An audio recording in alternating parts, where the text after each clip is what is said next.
Sayre falls.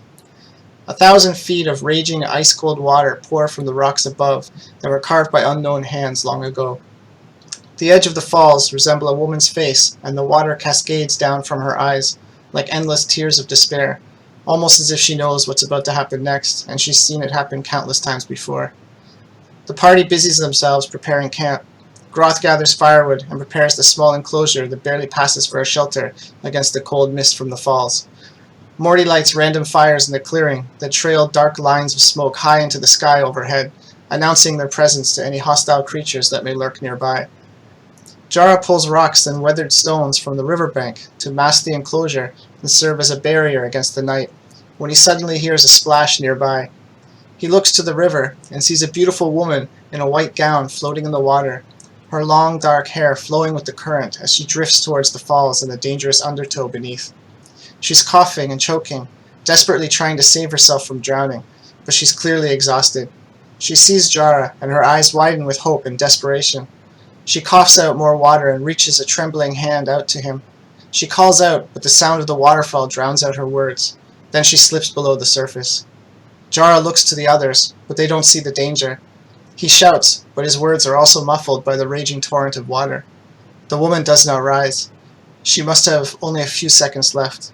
Against his better judgment, Jara does what any hero would do. The frigid water hits him like an icy shock. The current is stronger than it looks, and it takes a strong effort for him to reach the spot where the helpless maiden was last seen. Once he finds it, he dives below the surface and searches desperately for her, but the swirling currents and rushing white water make it too hard for him to see. He doesn't give up. Another gulp of precious air, and then he dives again. This time, he catches a glimpse of dark hair and a flash of white. The woman's eyes are closed and her body is limp in the current. Jara reaches out, takes hold of her, and brings her back to the surface. He gasps for air and starts swimming back to the shore. Suddenly her eyes open wide, and her body becomes tense in his arms. Jara glances over at her, and black pools of night stare back at him. An evil grin crosses her face. He realizes, too late, that her skin is cold and bloated, like a corpse already drowned and rotted. Her dark hair starts to writhe and entangle him, making it hard for him to swim and keep his head above the surface of the water.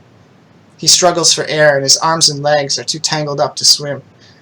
The drowned maiden smiles at Jara with serrated teeth.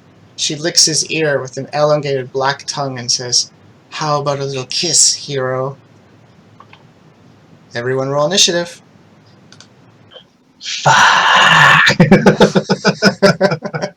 Welcome back to Barovia. So, Jara, tongue or no tongue?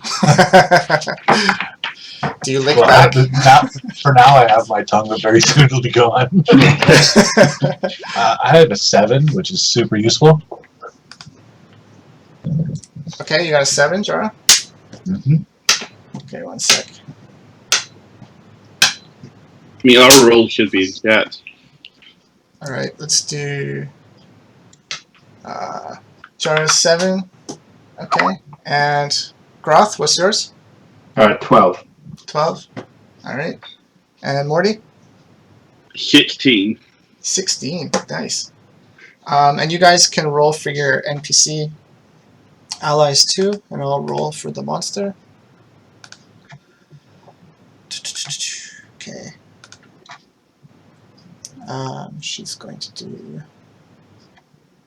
this, let's say. Yup. Okay, she's pretty dexterous.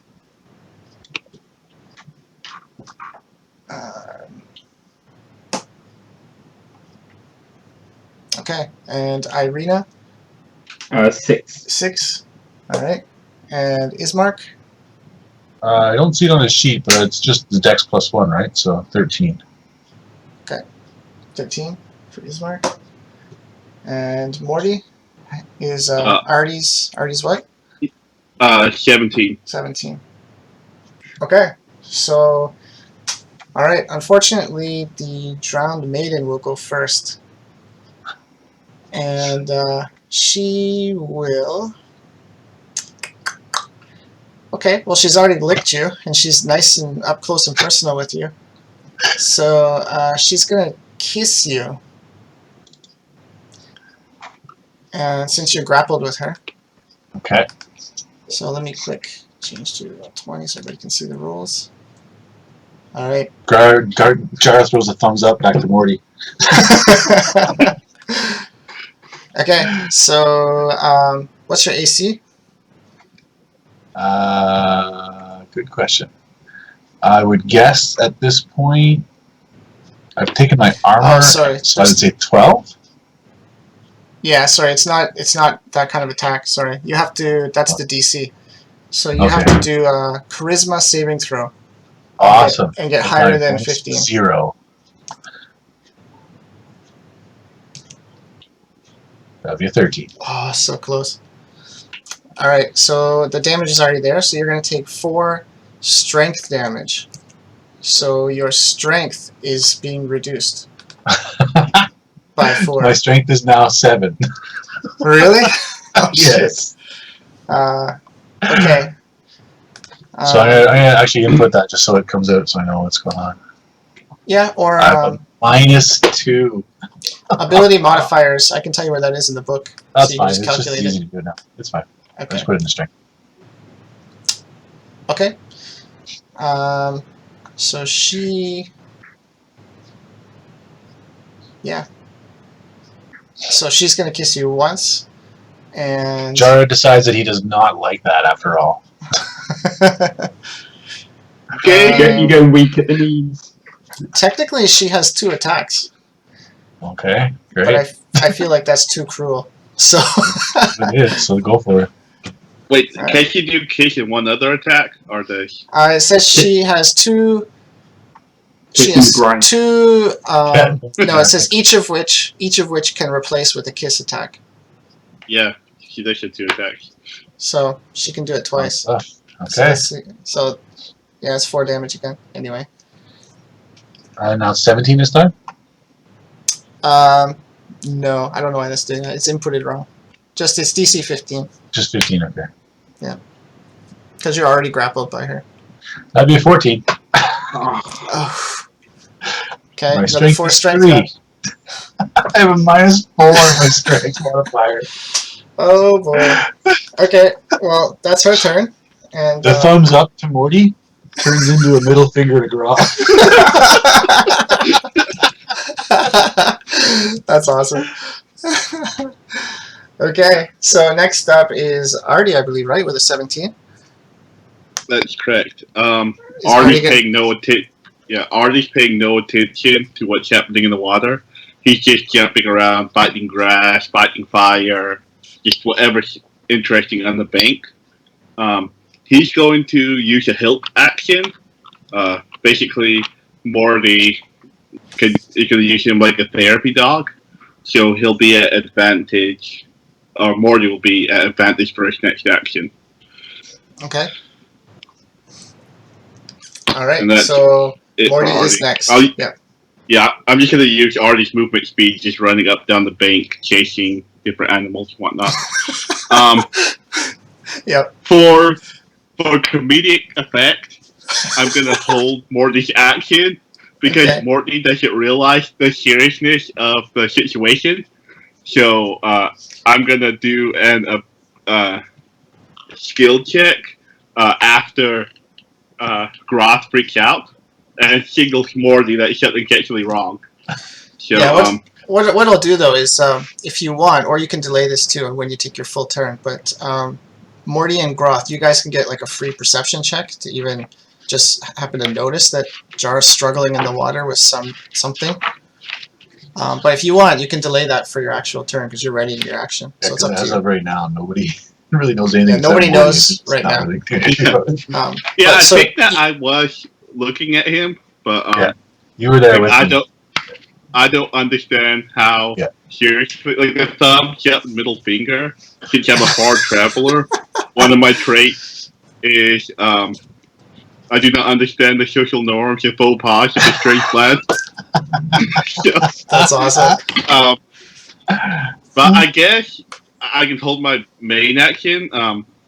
As my bonus action, I'll try to signal to Groth somehow. Just be like, oh! Look at Jara. Well, talking's free. Oh. I mean, that's a free action, right? Talking. So you we've can already try to shout determined to you him. can't hear anything, though. Yeah, exactly. So again, like Shouts anyway, are Groth's good. gonna have to do some perception checks to notice anything's happening. All right. Yeah, but once again, I'm going to hold my action until Roth freaks out. Okay. So the next is Ismark. That's you, Ryan. You gonna control Ismark? Oh yeah, I might as well get at least a perception. Yep. Everyone's like, Ismark just runs to the water. Ismark jumps in the water and tries to save Jara. Saving everyone. Sacrificing also- himself. All right, Ismark so is he's also got wearing heavy armor. no modifier that I can see, so we'll just D20 him for that. He got a 12, which ironically is the same as his passive perception. Yeah, sure. We'll say he can see it with 12. He notices something. So, All right. being the noble person that he is, what do you think he would do in a combat Well, situation like what this? does he notice? He notices you struggling in the water that has turned into black hair, and he sees a bloated corpse-like thing with a long black tongue licking your face, and you giving the middle finger to Groth, who's not even looking. He's looking the other All right. way, gathering firewood or something. Ismark will shout, "To arms!" and he'll run towards the shoreline. Okay. Yep. He can still take an action. Yeah, he can use his movement to get to the edge of the water, and then he can still do an action. Okay. He feels want. shame.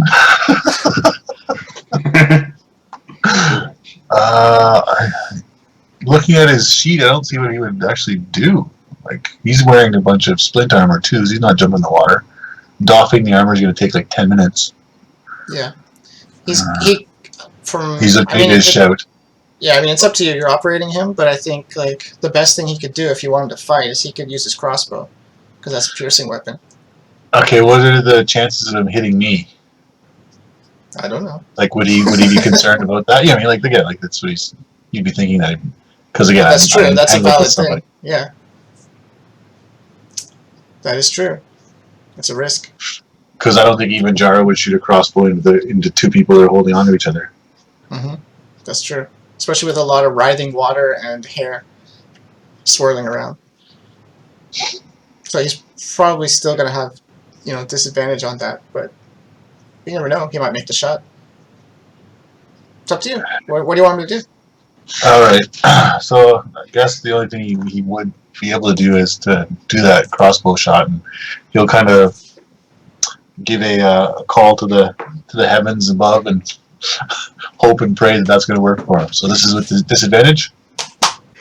Yeah. Just because you guys are in moving water and it's a really obstructed shot. Okay, that's a 4. 4. The other one was a 9. Okay. All right. So either way, it wasn't going to hit. Yeah. Okay. It was too heavy. It was heavy crossbow. Yep. Okay. So then it's off to Groth. So Groth, you want to do a perception check? Make sure you heard Ismark yelling. I'll give you advantage. I'll give you advantage because that's 3 because 3 people have been calling to you now. Jara first called out, and then Morty called out, and then Ismark called out. Cool.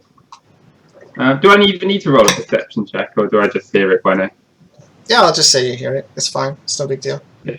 Yeah, because I'm pretty sure, like Morty, I might just be tuning him out. I'll be honest. He's like running, yelping, doing whatever. But Ismark's another story. If Ismark was on land, sort of, he'd be calling to us. How far away am I from them and the That's a good riverbank? question. How fast is the water moving too? Like, how fast am I moving downriver? You're not moving that fast towards the undertow. The creature that's grappled you seems to have a very expert ability to swim, and it's using parts of its hair to anchor itself. So you're kind of held in one spot right now. So part of its hair is entangled in you, and part of its hair is like shot down like spears, like anchors, like spider crabs. When they stick their spiky feet into the bottom of the ocean, kind of thing. Just doing that, like anchoring itself. It doesn't want you going anywhere. So, what are you gonna do, Groth? And like, is it a big drop down to the riverbank kind of thing, or like, is it pretty flat to us, or like, what's the situation if I'm looking at it? No, like it's flat all the way up to the shore of the water. It's like rocky. It's a rocky shore, and the water's just rushing past it. Cool. And how far into the river's Jara? He's pretty far out there. He's almost in the middle of the river. Cool. Okay, so like, I guess Groth will sort of drop whatever he's got, and run Say to 15 feet, maybe. 15 feet in. Yeah. Yeah. Okay. First, I'll just run to the edge. From perception, just like looking at it on passive of 13, is it obvious that he's been attacked by something bad? Like, is her hair going all pretty like manic and like? Oh, good call. Sorry to interrupt you, Dave. What? But that 4 was actually a critical fail. So if you look at it, it's a 1 + 3. Yeah. Oh. That was his mark? Yeah. Oh, no, I'm not going to do that. I'm not going to make him shoot you instead. I should, but that's too cruel. Alright, Thanks, fuck Josh. it. What's the damage? 3 piercing? It would speed this encounter along. Speed the encounter along to my death. Yeah, sure. 3 Go ahead. damage. Take 3. It's just 3 damage. It's not a big deal. Take 3 piercing damage. It's a crit fail. It's not going to happen too often. Is Okay. that too loud? Is that fan too loud? No, it's fine. Okay. Hear it. All right. Okay, Groth. Sorry, buddy. Keep interrupting you. No, that's cool. Let me just. You were asking if it's obviously something evil. And Yeah, I would say he's yes. saying he's been like kissed and he's kind of he's looking pretty sad. I'm not sure he's kind of yelling out and gurgling a bit. Well, to him, he saw like a beautiful, youthful maiden, floating helplessly in the water. That's what he saw. But what you guys see, as not the victim, you guys see this bloated, drowned corpse-like creature with serrated teeth and black, like solid black eyes and a black long tongue Wait. You said and that clawed hands.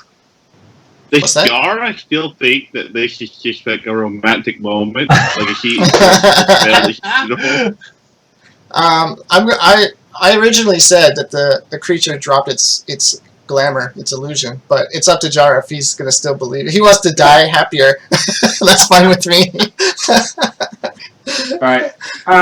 Okay. Groth will sort of have a look at the situation, realise he's not sure if he can swim out there at the moment. So first I'll cast Hex. Whoa. So sort of standing What's on the that do? bank, you see Groth kind of muttering as he sort of fumbles for a hand axe. Like a little red glow coming up, and some shadows drop down from his body and like swim into the water. And you see them sort of like colouring this water woman a little bit. Okay. She now has disadvantage on strength checks. Okay. Okay, so you chose strength. Okay. Yeah. Okay. And then I'll throw one of my hand axes at her. Okay, nice. So your attack is 14? Yeah. Unfortunately, that just misses her. Is it hard attack at disadvantage? Yeah. Yeah, it would be. Okay, let me roll again and see So if I can. anyway, you're gonna miss her because that would be Well, the I worst can have one. a crit fail, then you never know. That's true. Cool. Okay. Yeah. I'm hoping So- for that we just put Jar out of Put me out of misery. misery. That was mystery. That's gonna be Morty's approach. Hasten the drowning. Yeah. All right. So that's Groth's turn, right? Yeah, so Okay. now I'll take my action. Seeing Groth freak out, Morty's re-looking at the situation, and first he sees Mark shoot at Jara, and Morty's thinking, well, I don't like Jara either, but Now he's Taking got it time far. to, yeah. But Uh-huh. but then he realizes that Groth isn't aiming at Jara. He's aiming at this creature, and Morty's eyes are going to be drawn to this creature. Mhm. And going back to all the lore that he studied as a lore bard, Yep. is there any way that I can roll Arcana or Religion to see if I know anything about the legend of this creature, especially if there's any visions or sounds that might hinder it or scare it away? Okay. Sure. You can roll, and then let's see what your roll is. All right. Um, Would it be Religion, Arcana, History? I'm taking history because you're looking for legends. Hey, I'm proficient at that. So. That's your And I have specialty. advantage because Artie is working as a therapy dog, just like nibbling on grass at my feet. How does the wolf help you with a history check? Well, he's being a therapy dog. There's so much panic going around, but he's helping me focus. Oh, okay. Um, All right. That's pretty much of a stretch, but it's okay. It's not a big deal. All right. So what do you got? 23 is your best one. Yeah, 17. Okay. You know legends of these kind of young maidens who've had a kind of Romeo and Juliet or unrequited love situation in their life where they've been so utterly heartbroken by not being able to be with the man they love that they drown themselves in the river, and they become they don't die, they become a creature that haunts the river. So All right. it's basically a kind of a doomed romance and unrequited love situations. So Right. the problem is she awakens as this creature, and she seeks vengeance, especially against men. Nice. All right. Thank you. That's all I Yeah. can do. Okay. There you go. You know the legend of drowned maidens. Okay. Nice. And when they come back extra viciously like this, it's a case of not only has she drowned herself, but perhaps she was drowned by her partner, the one she loved, who tried to get rid of her. So, okay. So next up is Jara. All right. In the case of full disclosure as well, Mhm. I believe that I might be over encumbered now with my strength of 3. It's possible, but it's okay. Okay.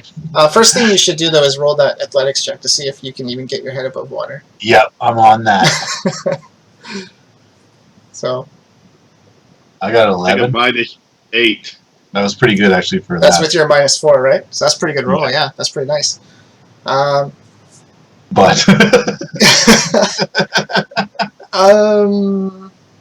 don't I have to go get something of hers or what? Or how does that work? Is it strength What's that? check or what's is it just a straight up save or what's the kind of thing? For you to keep your head Or above like a water? DC? Yeah. Yeah, this is the basic thing. Against her, and you're not trying to get out of her grip yet. You're just trying to keep your head above water. This won't count as your action. You can still do something else. We're just trying to see if you can keep your head up above the water first. Fair enough. So yeah, I'll say we'll keep it easy. We'll keep it at a DC 10. So as long as you keep above a 10, you can keep your head above water. So we'll say that you can this round, so you have air, you're not drowning right now. So you can still do your full action. Okay. I'm gonna headbutt her in the chin and try to make her bite her tongue. Okay. Okay. Go for it. How's that work for an attack? I can't remember now. Just a D20 minus or unarmed, plus my you're strength. gonna do with your strength, a 1 plus your strength modifier, which is a -4. Yeah. So I'm gonna use my athletics just because it's the same number. Okay. Bam. Oh, Nice. 15. Wow, that's pretty good with a -4. That's really great. Yeah. Okay, so actually that just does it. So describe how much damage is that going to be? 0? 1? 1 minus 4? Oh no, wait. Yeah, 1 minus 4, right? So Yeah, minus so 3 0. damage. So I heal her for 3.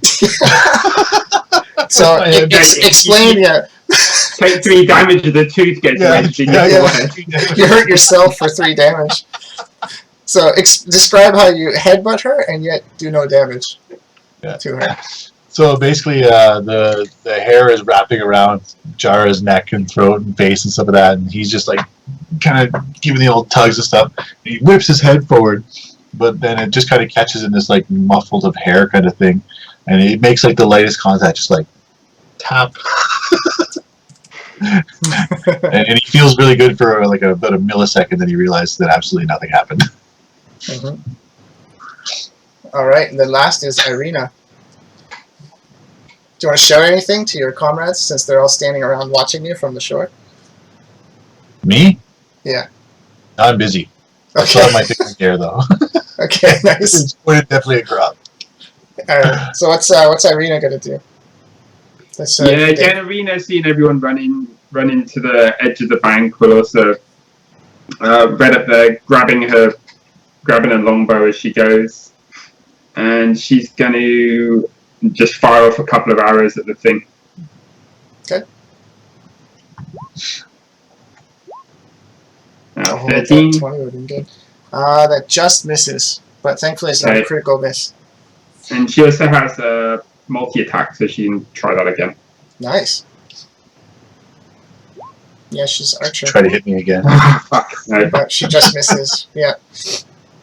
Okay. Alright, so we are back to the top, which is the creature's turn. So she's going to go for another kiss on Jara. So Jara, make a DC 15 charisma check. Charisma save. 2. Nope. Nope. Alright, another 4. My strength 4 is strength. -1. Okay, I think that's bad actually. I think you I think bad things happen when your strength goes to 0, doesn't it? Yeah, I think when any of your stats get a 0, it's not great. Yeah, I have a -6 modifier to my strength currently. Yeah, I think he's basically paralyzed. Yeah. He's like incapacitated essentially. Alright, which means you don't have the strength to be above water either. So on your Fantastic. So you're gonna slip below the surface. And so you have 1 round because of your constitution. So you're okay for your next turn, but then the turn after that you're gonna be drowning. If something doesn't change in your situation. Yeah. But that's her first attack. Her second attack, seeing that was successful, she's gonna do something else.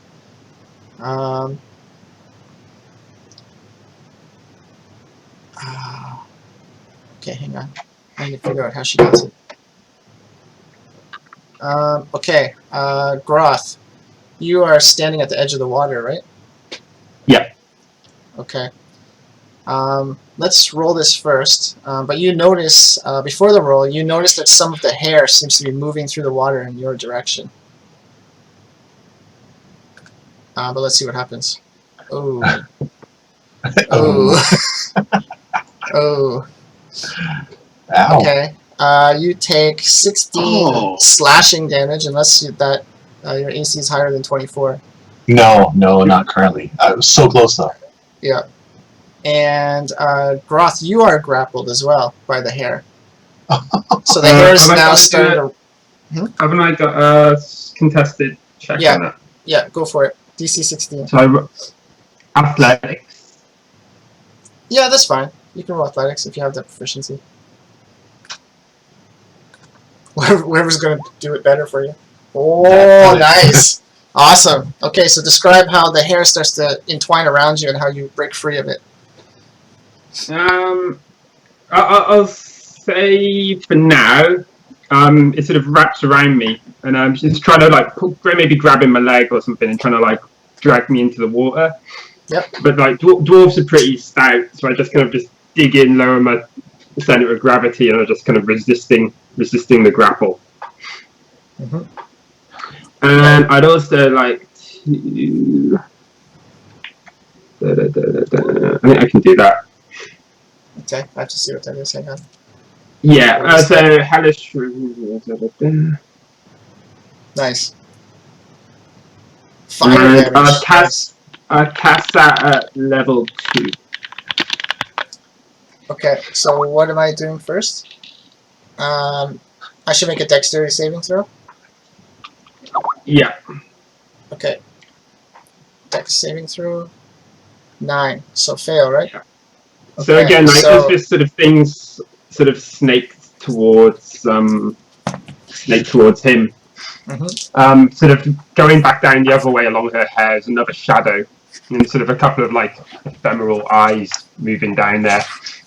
And suddenly, just sort of around her throat, you see some like teeth appear, and suddenly there's like a ripping sound as it tears at her throat. She Is that the fire? Or what is that? What's eating at her right now? The fiend inside me. Oh, okay. Take 2d, blah, blah, blah. Okay, so that's 3d10. For the fire damage, right? Yeah. Okay. Okie dokie.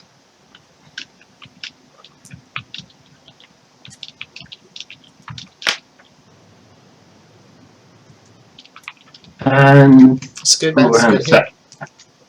Give me 1 second. But she did hit me before. I've got to do a con save because Hex is concentration. Oh, okay. Okay, yeah, that's done. Mm-hmm. Awesome, dude. Oh, plus, sorry, she takes 1d6 necrotic damage. Okay. So So what does your necrotic damage look like? Is it like a kind of just say like flaming as the stuff or like a- thing sort of like burns and bites her, you just sort of see like some little purpley veins, kind of there's some kind of decay rots deeper into her already fairly manky body. Okay, so you see that, but when you expect the necrotic damage to sink into her, you see that the necrotic damage just kind of fades away and there's no effect. Cool. So what was the fire damage? 24. 24, nice. Okay, so she's in water though, so it'll be half that. So 12, that's good though. That's nice, good, solid hit. You're 18 Alright. rounds from saving me. That's a good start. That's a good start. Keep chopping her down. Alright, so that was her 2 attacks. And now we're back over to Artie, which I hope is going to do something more productive than soothing everyone. to give bonuses to his master. Well, Therapy. Yeah. he can't swim in water. Or Yeah, so he can pass. Artie's going to be more aware of what's going on with Morty, and so Artie will delay. Well, not delay his action, but he'll prepare an action. If hair comes at Morty, he'd like to attack the hair. I'm not sure if it works that way, but Sure. Yeah. Well, he'll take a defensive stance basically nearby you, and Yeah. and he's seen the writhing hair come out of the water now, so he's basically going to be guarding you. So if nothing else, he'll intercept the hair and hopefully defend you. Okay, cool. I like it. It should be a bad encounter if I lost Artie. All right. Don't worry about Jara. So now, It's only bad if we lose the wolf. Who cares about Chara? yeah, so now it's Morty's turn. Yeah, it's Morty's turn now. I don't think about what Morty's going to do till about a turn beforehand. Uh-huh. And you said that she's especially vicious against males since a male drowned her. Yeah. All right. She's murderous towards men. Morty Change your is gender? going. Morty is going to use minor illusion to make Jara look as effeminate as possible. Well, he's a half elf, so So- he's already half effeminate. Exactly, but like, for before he sinks into the water, putting like a lot of caked on makeup on and like long flowing hair. Best case scenario, this will save him. Worst case scenario, he What a dies. way to die. Yeah. He dies with looking like a no woman. honor. And so, minor illusion. Okay, so how? Just so I know, like, is there some way that she would see through that? It's a spell save, investigation or intelligence check. Intelligence or investigation? Yeah, DC 12. Okay. Well, she'll do that. Just remind me when it's her turn again if she's going to do something against Jara. Because Yeah, right now but, he just went below the water, so she don't even be looking at him anymore. But yeah, Yeah, well, I'll do that. That's the best thing that Morty could do, and Or make yourself look like a rock and hide. I enjoy it quite a bit. Nice. So Would you like to move anywhere, or are you going to stand at the side of the shore next to Groth? I mean, it's a range of 30 feet, and so I think that I can't move that far away. Okay. Yeah. So I'll just cast it. All right, and that's my turn. You can move. You can move back. You can move a good 10 feet or so away from the shore and still be okay for that. I'm so concentrate on trying to actually make Jara look beautiful that I just don't have time to move. I love it. Perfect. Okay, so then it's Ismark again. Alright, Ismark kind of looks around at the chaos going around and is kind of hoping that nobody saw him shoot Jara. But he I think only Morty saw it. Yeah, he figures that maybe now that Jara's underwater and, pretty much dying, maybe he's got a good chance to hit the ghoul lady at this point. So he'll fire off a shot. Okay. 22. And this time, because you're separated, like the two of you were very close together before, so the disadvantage was because he was being extra careful to avoid hitting you. So now that you're below the surface and she's still above the surface, you don't have to roll for disadvantage anymore for that. If you're using a piercing weapon, which you are. Yeah. Okay, so attack 22. Yep, that hits. So, what's the damage? 5 piercing? 5. Okay. So that goes into her. Alright, good. Does he get 1 attack or 2? 2 with the longsword. Only Okay. 1 with the heavy crossbow. Yeah, he's not an archer, he's a sword fighter. Okay, good. So then it's Groth next. Oh, and before he does that though, Ismark calls out like, "See, I got her." Sounds an awful lot like Jara. Ismark suddenly changed to sound like Jara. Yeah, just kidding. Yeah. Well, he can say that. 10%. Yeah, he can say that. Okay, what's Groth gonna do? Do some more. Lay down some more pain, man. Yeah, I can't really lay down too much. Again, Groth would maybe normally try and jump in, but he's pretty fucking wrecked at the moment as well. You just see him, he throws his final hand axe into the river. Fucking awesome. Oh, it's a 9, yeah. Oh, hang on. You don't have to roll at disadvantage. Because same thing, like, they're separated now, Jara and the creature. No, that's The still creature's still holding Jara under the water, but their physical bodies have been separated from each other. Yeah, but even with not disadvantage, that's Yeah. a 9. Yeah, gotcha. Sploosh. Yeah, sploosh. -1 hand axe. Yeah. Oh, sorry. I'll do second wind as well. Bonus action. Cool. Yeah, roll a 1, obviously. Yeah, that's it really. Done. Jeez, nice second wind. Okay, then it's Jara, I believe, who is You're incapacitated, but I think if you're incapacitated, you can't really hold your breath. But I'm just gonna give you like 1 round more, and then after that, you'll do death saves. Yeah. Oh, you mean the unconscious underwater death Because saves? this is the time you just went under the water, so it's possible. Like even though your muscles are weak, you have no strength left. You're still holding your breath for 1 round while you go under. The first time you go under. Okay, fair enough. So we'll give you 1 more round for these guys to try to get you out. Well, unless she attacks me, in which case that could be it there. Yeah. Okay. Then what's Irina gonna do? Bit of the old longbow action, I guess. So she's sort of warming up a bit before. She's getting close to a mark. Now she's just going to shoot it in the face. Nice. No. Oh. She's going to try again. Oh, that's horrible. Okay. Nice. Cool. Yep. That's good. Piercing damage. Yep. That's what you want in the water fight. Okay. All right. Well, we're back to the top.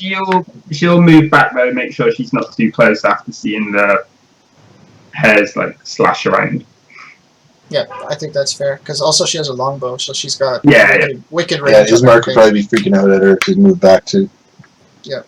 And even with the heavy crossbow, I don't think Ismark needs to get really close to the water either. Okay. He's a hero. He is a hero. Alright, so back to the creature. So she sees that she's been very successful with Jara. She was not successful with the dwarf that she tried to pull into the water with her. So she'll try that 1 more time. So the hair comes out again of the water. But it's only 10. That's way below your AC, right? Yeah. Yeah, okay. So again, the hair just comes shooting out of the water, but maybe you just step out of the way, or you're ready for it this time. You knock it out of the way with something. I don't know what you got right now. Your halberd, maybe. Yeah. So it just can't even get close to grabbing you this time. But then Morty sees another strand of hair come shooting out the water towards him, which, as we pre-discussed, will be intercepted by Artie. Oh, another low. What's up? I'm pretty sure the wolf's AC is higher than that, right? What's Artie's AC? 13. Yeah, Very no good. problem. So Yeah. so why don't you describe how he Artie's misses gonna it? jump in front. Yeah, Morty isn't paying attention. He's trying to get the lipstick just right on Zara. Until he's paying attention until the hair's coming right for him. And Artie just jumps in front. And the hair just tries to like ride around and avoid Artie. But just since Artie's bigger than Morty, and ends up missing both of them. Yep. Awesome. Okay, so yeah, Artie just nimbly dodges out of the way. Like this is a creature that can hunt snakes and other venomous creatures. It has no problem. This time, dodging out from the hare's attack. So we are up to Artie now. Does Artie want to take a bite at that hare? Or anything? Because the hare's out of the water, trying to attack you. So he's in position to do something if he wants to. If we move away, does it provoke opportunity attack? I think so, because it counts as a melee attack. Well, no, it's actually a ranged attack, sorry. Well, I don't know how to describe it. It's connected to her. It's part of her body. So I don't know if that counts as melee, but it says melee attack. So I guess that counts as opportunity attack. Alright, Yeah, it's melee attack. I just checked it.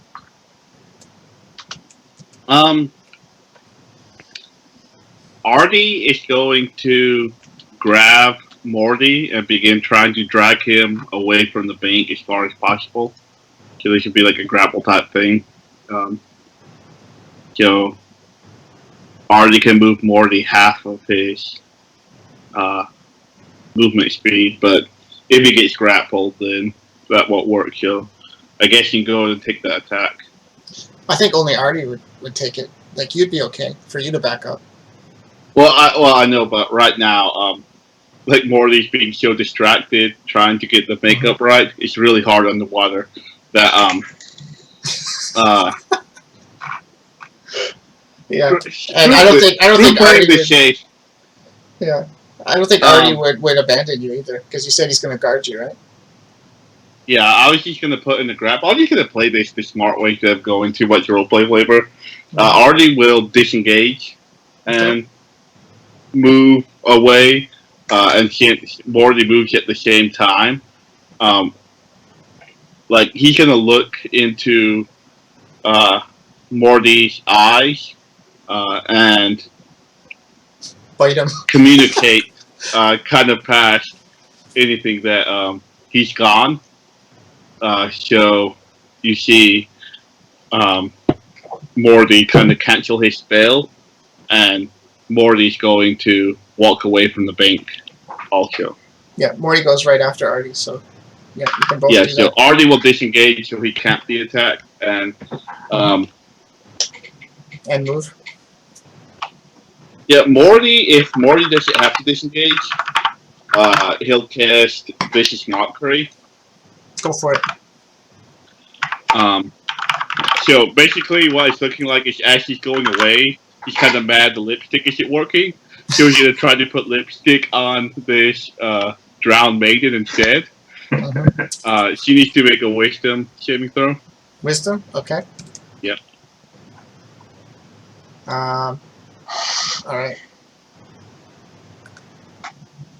16? He passed. Okay. So, yeah, like I begin putting lipstick and I see like her mouth open and the huge teeth, and I just get afraid and run away.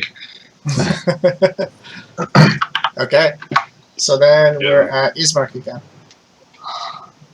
Alright, Ismark isn't so happy about all these things coming out of the water, so he's going to keep attacking as well. Can he use his longsword on the hare, or no? If he wants to engage the hare. Right now the hare's not attacking him. Yeah. There's two strands that have come out of the water. One that's menacing Groth, and the one that was previously menacing Artie. So Ismark could go to that hare, or go to Groth's Yeah, I think he would do that. I think he would go to the one that was like nearest him, so probably the one by Artie there. And because he's feeling bad about his whole warrior status being challenged here at the moment, and so he'll sling back the crossbow and unleash his longsword. Okay. And he gets 2 attacks with that, right? Yes. So sorry, he went to the hare that was menacing Artie, right? He went to that one?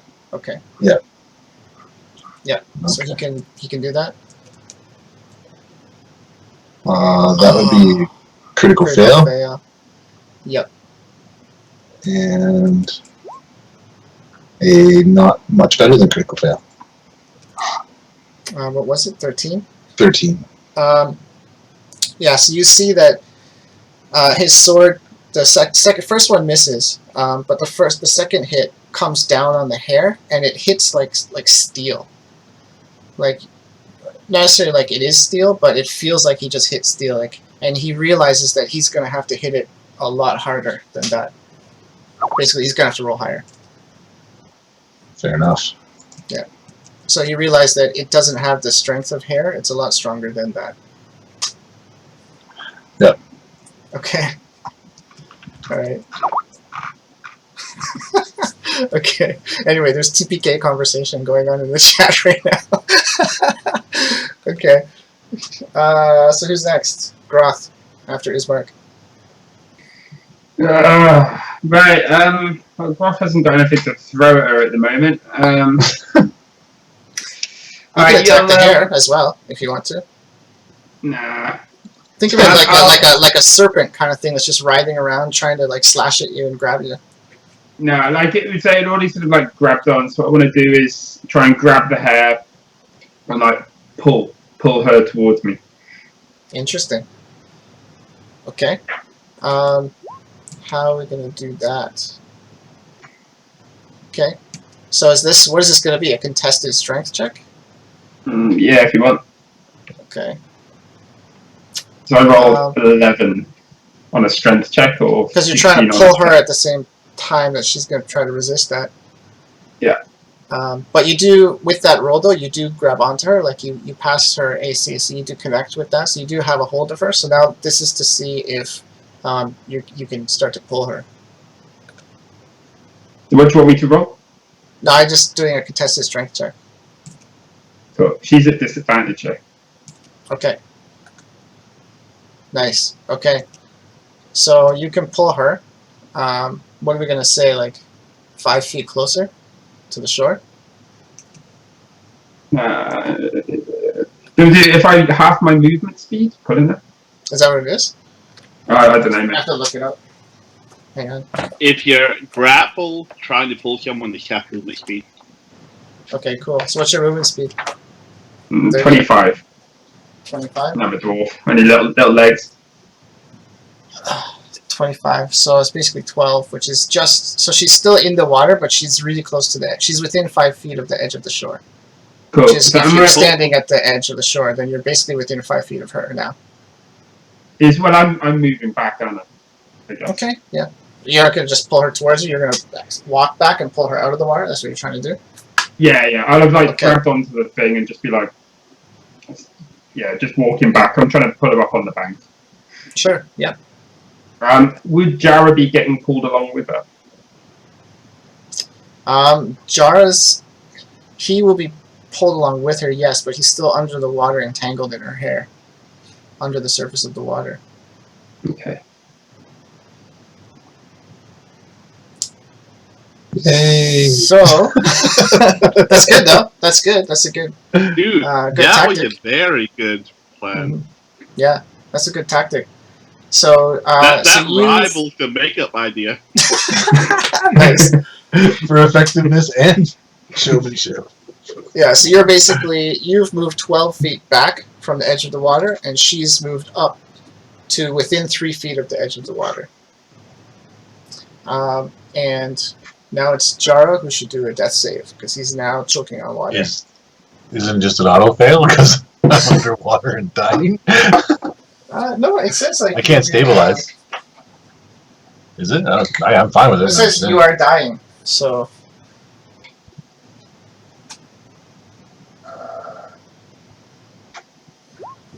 I have a 9. So that's 1 failed death save. Yes. Okay. So mark down 1. Okay, then Irina.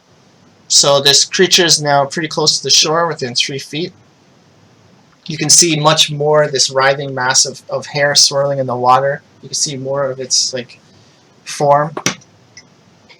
Yeah, so again, as Groth's been pulling this thing up, Irina's kind of like moving back, but like moving sideways, trying to work an angle, and she'll let loose another couple of arrows. Yep.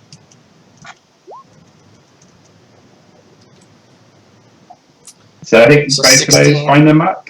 Yep. Yeah. Good job. Alright, so how much is that?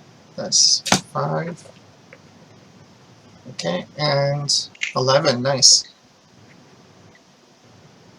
Cool. You're getting there. Those are some, Yeah, I was going to say, hits in there. are we noticing any change in the fucking bitch?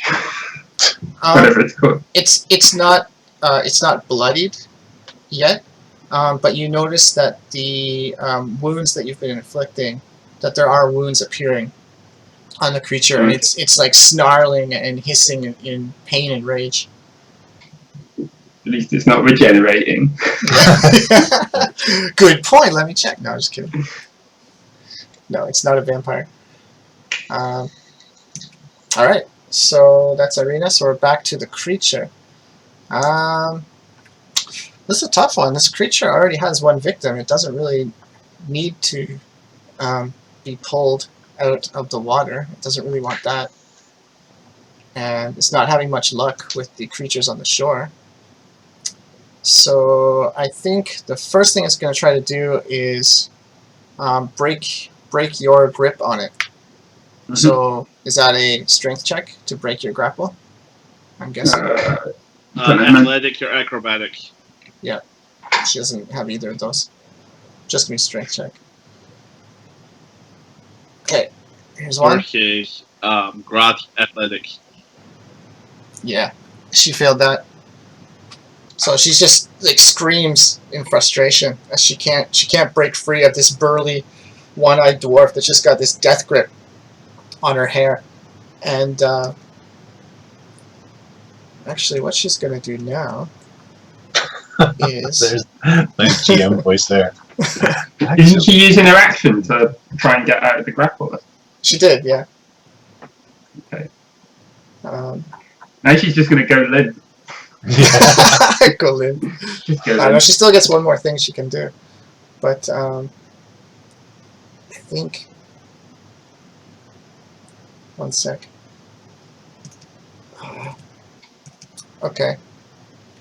This is tricky because she's not gonna. Like, she wants, her instinct is to try to grapple you and pull you back in the water too, but she's realizing that you're a lot stronger than her, judging by these consecutive rolls that are happening. So I think instead of that, and you're 12 feet away from her, right? Yeah. 15 feet away from her, basically. Okay. Alright, she's just gonna slash at you again with another hair. She's just try to cut you into letting her go. Yeah, that could work. Okay. Yeah, if you're into that.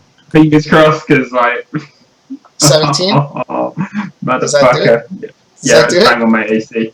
Oh no, 18. Oh, nice! This is an epic battle between Groth and this creature. This is awesome. Yeah, I've got like 8 hit points, so that would have dropped me like a fucking. Oh, dude!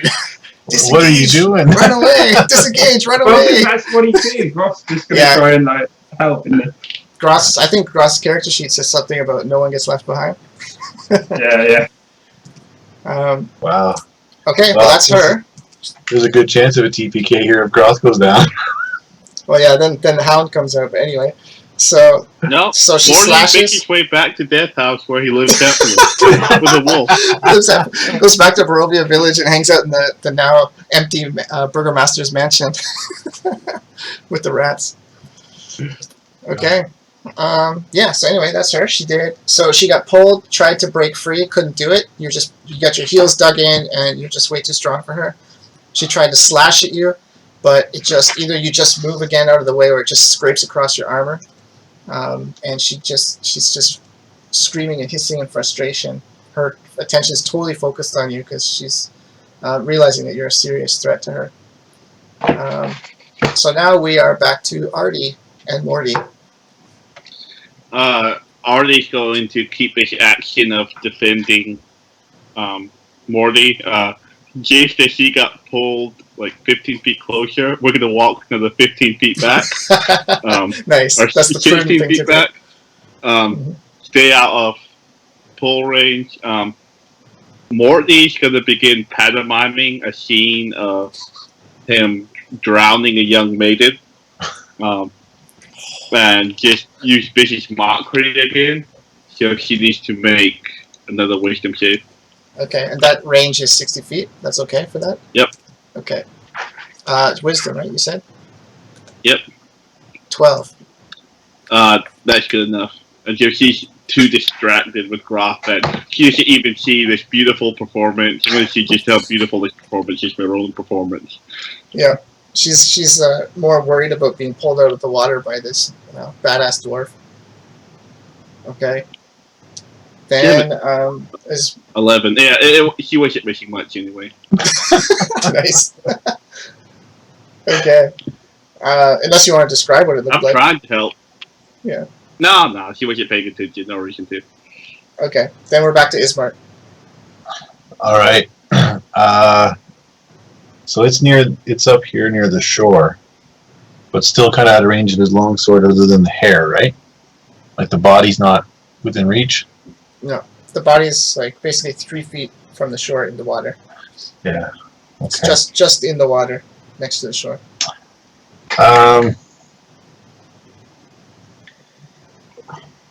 And Jara's like soon to be corpse is behind her in the deeper water, and the rest of her hair. Yeah.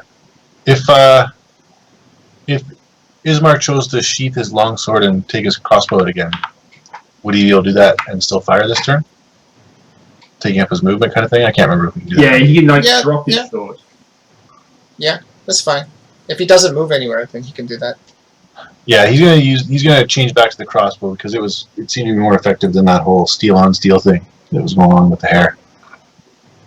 So he's gonna still stand where he is though, next to the hair.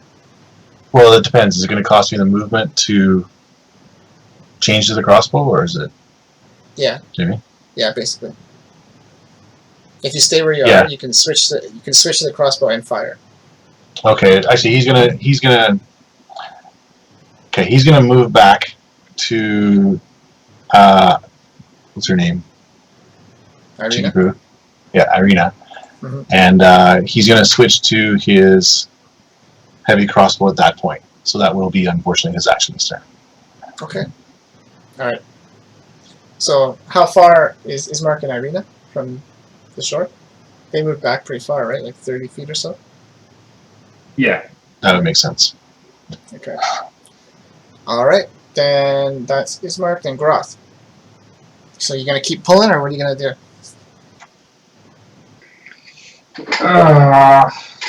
Can I do like a free? I don't know. Is there a knowledge check and action in this situation? Like, do I think there's any benefit to pulling a drowned maiden out of the water? I don't know. I mean, you don't know anything about this creature, so you don't know if that is gonna have an effect or not. Yeah. So can I do? If I roll for that, is that like a action to check it, or can I just roll that as a free check? I don't know how that works. I think it's technically your action, but it's okay. I'll give it to you this time, just to make it more fun. Cool. So what do I roll in that? I think you guys don't understand what fun means right now. Well, like, are you looking at it in terms of like, like for example, survival, like a nature kind of thing, like just take a creature out of water, or are you doing it in terms of like thinking back on like what Morty was doing, thinking back to legends and stuff like that? Like how are you going to arrive at this information? Also, insight might work by looking at her being out of water. Mm-hmm. But does he notice that if he pulls her out of water, then Jara might get pulled out of water also?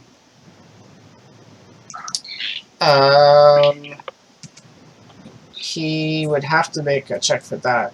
He could just logically guess it's possible, but he would know for sure that it's doing kind that. of like a haunted one, like monster huntry thing. So I guess I've got some knowledge of these things.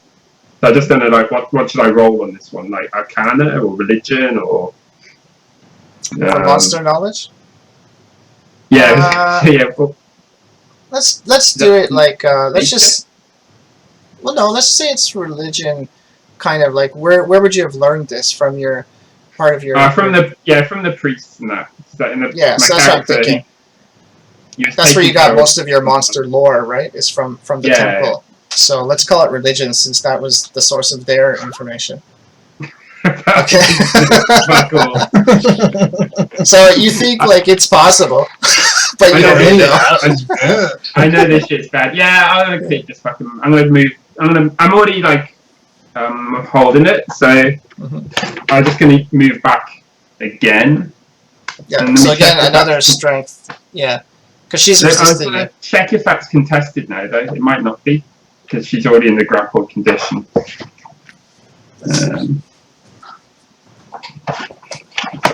There's so many different obscure rules coming into effect for this combat. Yeah, I mean, there's a lot of moving parts to this one. Yeah, it is. Except Jara. Except me, I'm not moving at all. Grappled.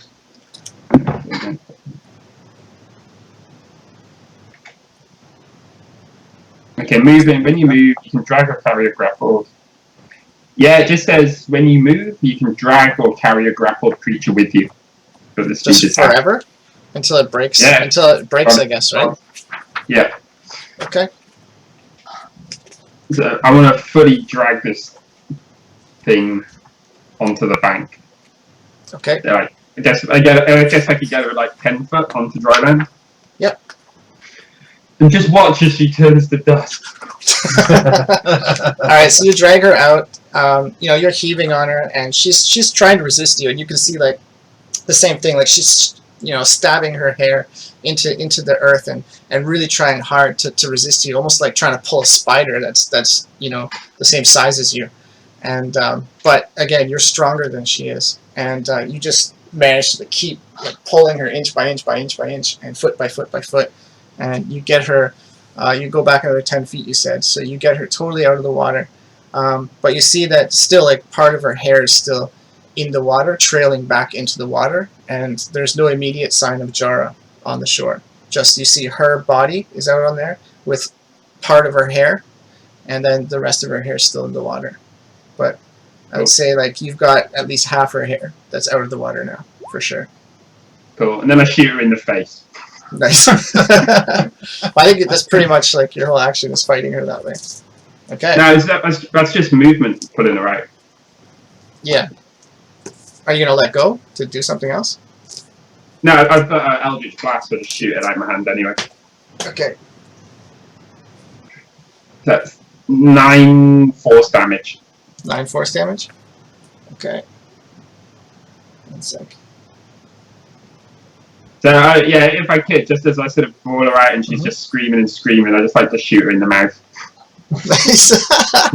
So you blast her in the mouth with your Eldritch. What does it look like when you shoot that Eldritch Blast? Like, what are the I'll others? just say it's just I'll just get it for classic, just a shimmering wave of force. It seems to emanate from my hand. There's a brief ripple, and then suddenly there's an impact into her mouth. Yeah, you see like her head like snap back, and if she was a living creature, then it would have snapped her neck. That kind of force. But you see like it snaps back, and then kind of like Nebula in Guardians of the Galaxy, just like this kind of snap, snap, snap, and then that comes back, and she's like hisses it and screams at you again. I'm like, I've smeared your lipstick, lassie. But you see like she goes to answer you, but like her mouth is all charred, and like some teeth were knocked out and everything, and this like black ichor that passes for blood is just like kind of drooling out of her mouth. Cool. Awesome. So yeah, you did some damage there. Good job. And that was Groth. So Jara, make a death save. Okay. I'm on this. I made a death save. Alright. So that's 1 fail and 1 pass. So I believe you have to... I should have actually looked this up. You have to pass how many times? 3 would stabilize, but I'm underwater. So I don't really know what that really And then you works go at back to all. death saves, yeah. Okay. So, back to Irina. What's Irina gonna do? Arena, yeah, so again, same, she's just like, keeps moving, keeps shooting. Mhm. Oh, nice. What'd she get? Crit. Wow, nice. 13 damage on that one. Apparently Groth's taking the credit for it. Cool. And she'll fire off another shot. Mhm. Nah, I missed on that one. Okay, you see, like, especially Irina's shots and Groth's various sorts of attacks that he's been doing. You see, like, they are having a significant effect, and there are quite a few wounds on this creature. And you see that it is not yet bloody, but it is very close to being bloodied. What? Does a 12 hit her AC? No, it doesn't. Alright. Just the first one. That was just from the first hit. Okay. Did you say she's close to being bloodied or not close Yeah. to being She's nearly bloodied. You see, like, she's got numerous wounds on her body. Yeah. That's good, though. You guys have been dealing out a lot of damage. Okay, so back to the creature. She's getting kind of frantic now, because you've been dealing a lot of damage to her.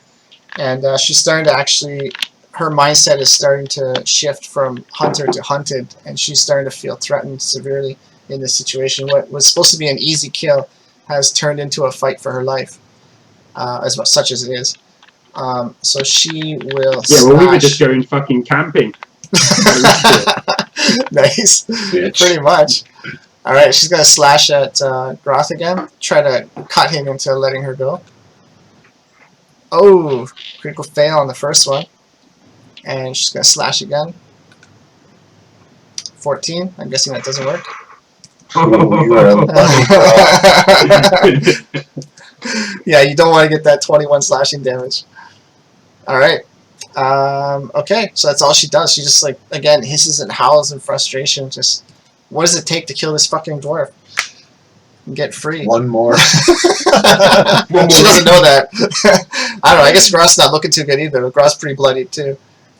So, alright, the epic battle between creature and dwarf continues. But next up is Artie and Morty. You guys gonna do anything? I mean, Return to Death House.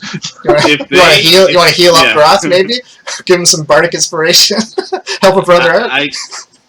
I'm out of every spell and everything I have. If I get hit by one of these attacks, either of my characters dies. Morty is going to move a little bit closer just to get within her eyesight, or at least ear In her field of view. shot, Yep. and begin yelling a bardic tale of how she was hated and how she deserved to be drowned. And like the most appropriate, you're surprised that you've never heard Morty really talk, and now he's freaking using profane words and slurs against water creatures. But she needs to make another wisdom save. Awesome. Alright, she'll reluctantly glance over at you, just because it is so outlandish what you're doing. And okay, so wisdom. Let's see what happens first. 3. Nice. Nice. So what happens to her? Morty finally does something for this fight. She'll take 2 psychic damage, Okay. and also she has disadvantage on her next attack roll. Okay. Cool. 2 psychic damage. And then Morty will run back to safety, or Artie will like drag him back, like mid profane slur. Okay. Then alright. So just remind me again. She has that disadvantage. I might forget. Okay. So then Ismark. Is he gonna pop some? Yeah. Pop some Use caps or crossbow. what? Okay. Yeah.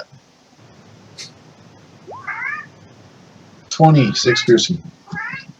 Nice. That works for sure. Okay. Yeah.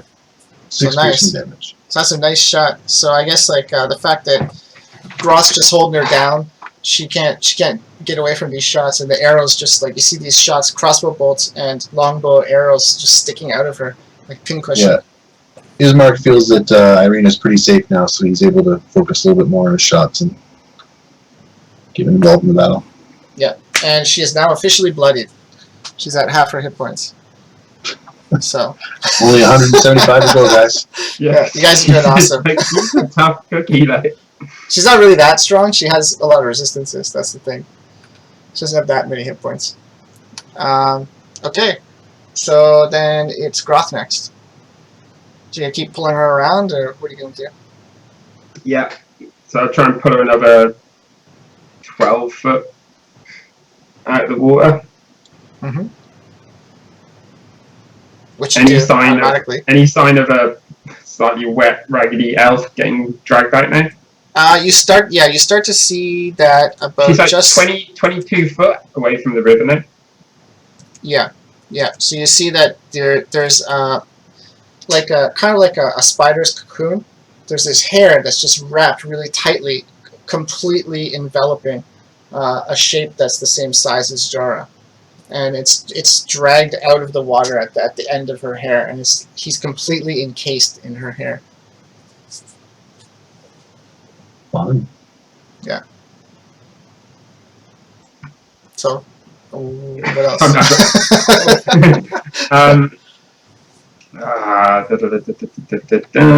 Again, I'll try this. Okay. 15. 15. 15. Yep, that hits. Just hits. So it's 10 So 10. force damage. Nice. Very nice. And again, you see like it just like burns into her, and it seems to cause a lot of damage compared to the arrows and other attacks that have been made. And you see that yeah, she just screams and howls in frustration, and this black ichor comes out from the spot where this force damage hit her. Okay, good stuff. Yeah, Groth bringing the pain. All right, so then Jara, make another save. Yup. Got 50% chance, man. There you go. Gee. All right, one That's more. 2 great rolls. Yeah, one more, and you're stabilized inside the cocoon. Great.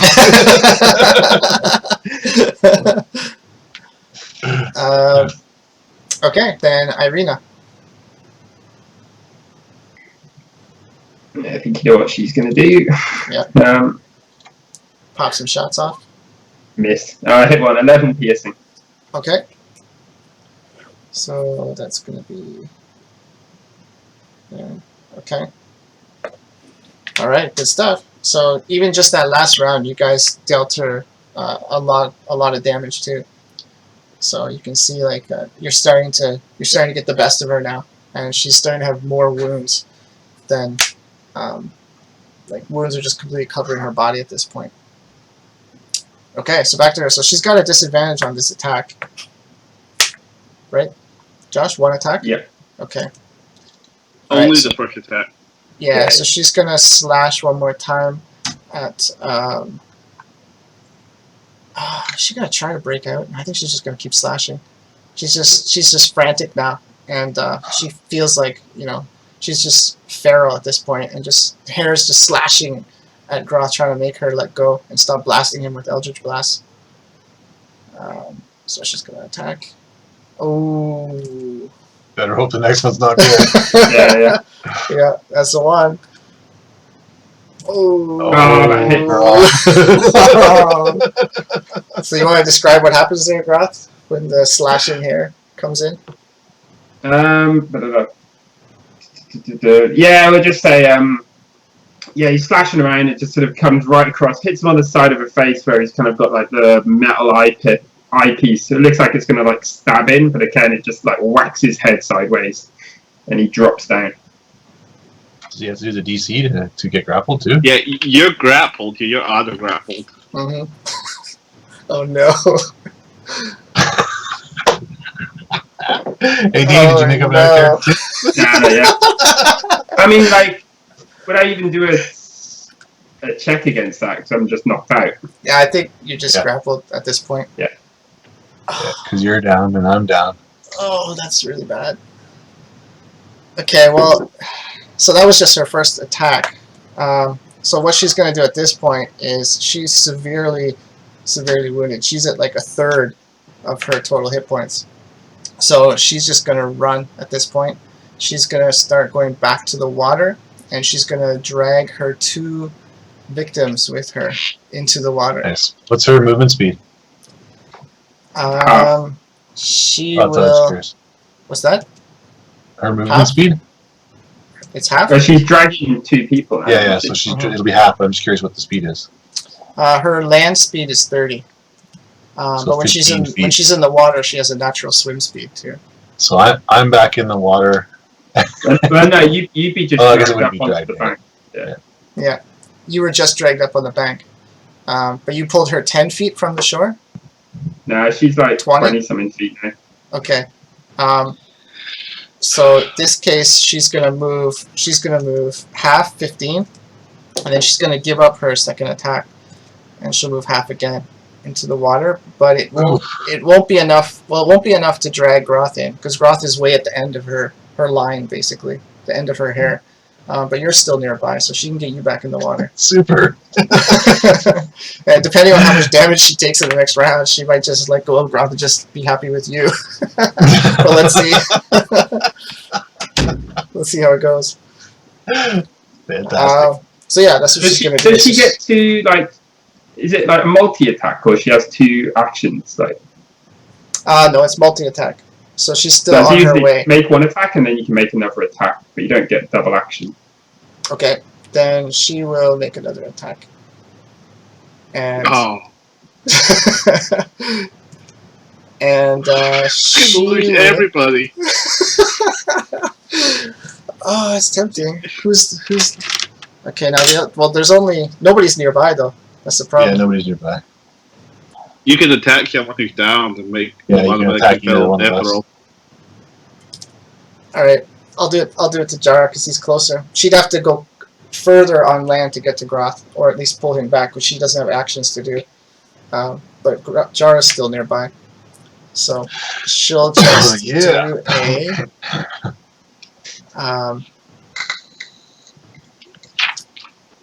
You get to be a very low number. She's just gonna. I mean, she's just gonna hit you.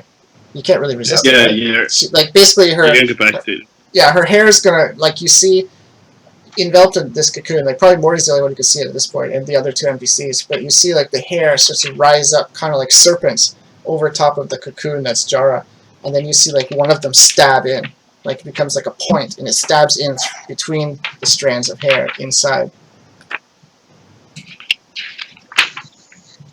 For 20 slashing. 20 damage.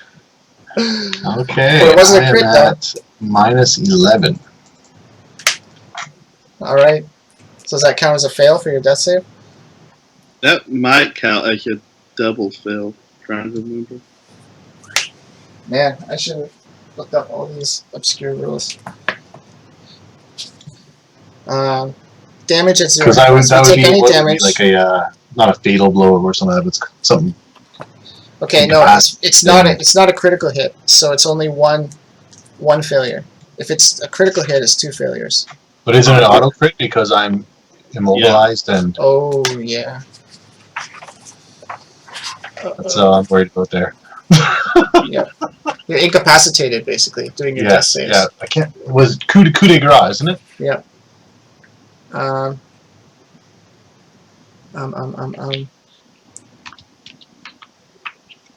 Coup de grace. Well, 3. unfortunately, like when I'm looking at page 290, incapacitated just says you can't take actions or reactions, but But you're unconscious. Yeah. unconscious. Yep, there we go. She has advantage.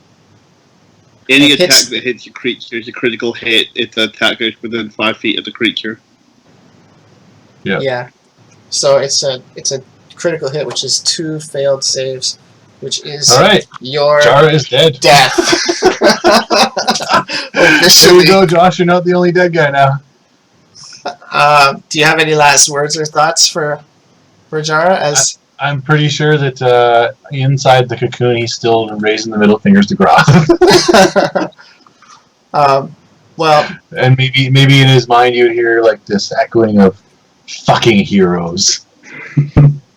yep. You hear Groth just go. And I'll just add that in the proud tradition of Barovia, as your last breath escapes your lips and your vision fades, your heart becomes still, and those thoughts enter your mind, your soul leaves your body and enters the mists like countless others before you. And at first there is only the mist, an unending torment of nothingness, punctuated by the screams of horror that may belong to the other trapped souls in Barovia, or maybe they're already your own. And you feel the presence of the mists, and another, more than you can count, a village full of souls that feel almost familiar to you in some way, even though you're sure you've never met them in either plane of existence. Shapes appear out of the mist. A woman with elven features that resemble your own. She even has the same subtle twist of subspecies traits that only another elven or half-elven would recognize. Where once you thought you were alone, after your elven father was killed, now there is another. More shapes appear out of the mist to circle you. All elven and wearing the same clothing and fashion of Barovia. The women are weeping. Horrible wounds made by sword and flame scar their bodies. Limbs are missing, appendages cruelly cut off and taken. A few elven men emerge from the mist to join the elven women, a tribe of dusk elves, just like you. Even as Jara feels the tainted mixture of horror at your fate and the joy of finally finding your people, even in death, the faded words of Madame Eva haunt you and circle around in your mind over and over, forever. Jara Go, a dusk elf, native to Barovia, and the last. So, that's her turn. So Artie and Morty. Alright, guys, it's been fun. You see like the hair, like the spear of hair stabs into the cocoon and just blood like spurts out through the seams of the hair and just pools on the ground. And you can only guess that was the end of Jara. You see Groth unconscious or incapacitated in some way fall into the ground. And what do you want to do? She's on her way back to the water when she took a moment to stab Jara to death. It's already Morty's turn. Yeah.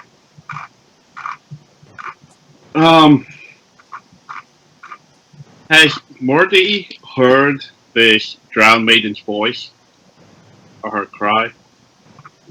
He would have heard her screaming in rage and pain and snarling and stuff like that. She's pretty feral at this point. She's more creature than woman. Initially, she was a woman when she was hunting, but at this point, she's severely wounded and she's very instinctual at this point. Morty's gonna try to use minor illusion to make a sound, but I don't know how you. He's gonna try to make it sound like the woman's conscious giving her good advice. And it's just going to say, you must escape. Drop the dwarf's body so that you can run. Interesting. With minor illusion. She'll try to convince her that it's her own psyche, convincing her that if she lets go of the dwarf, she might get away quicker. Okay. Which that might have been good to do earlier with the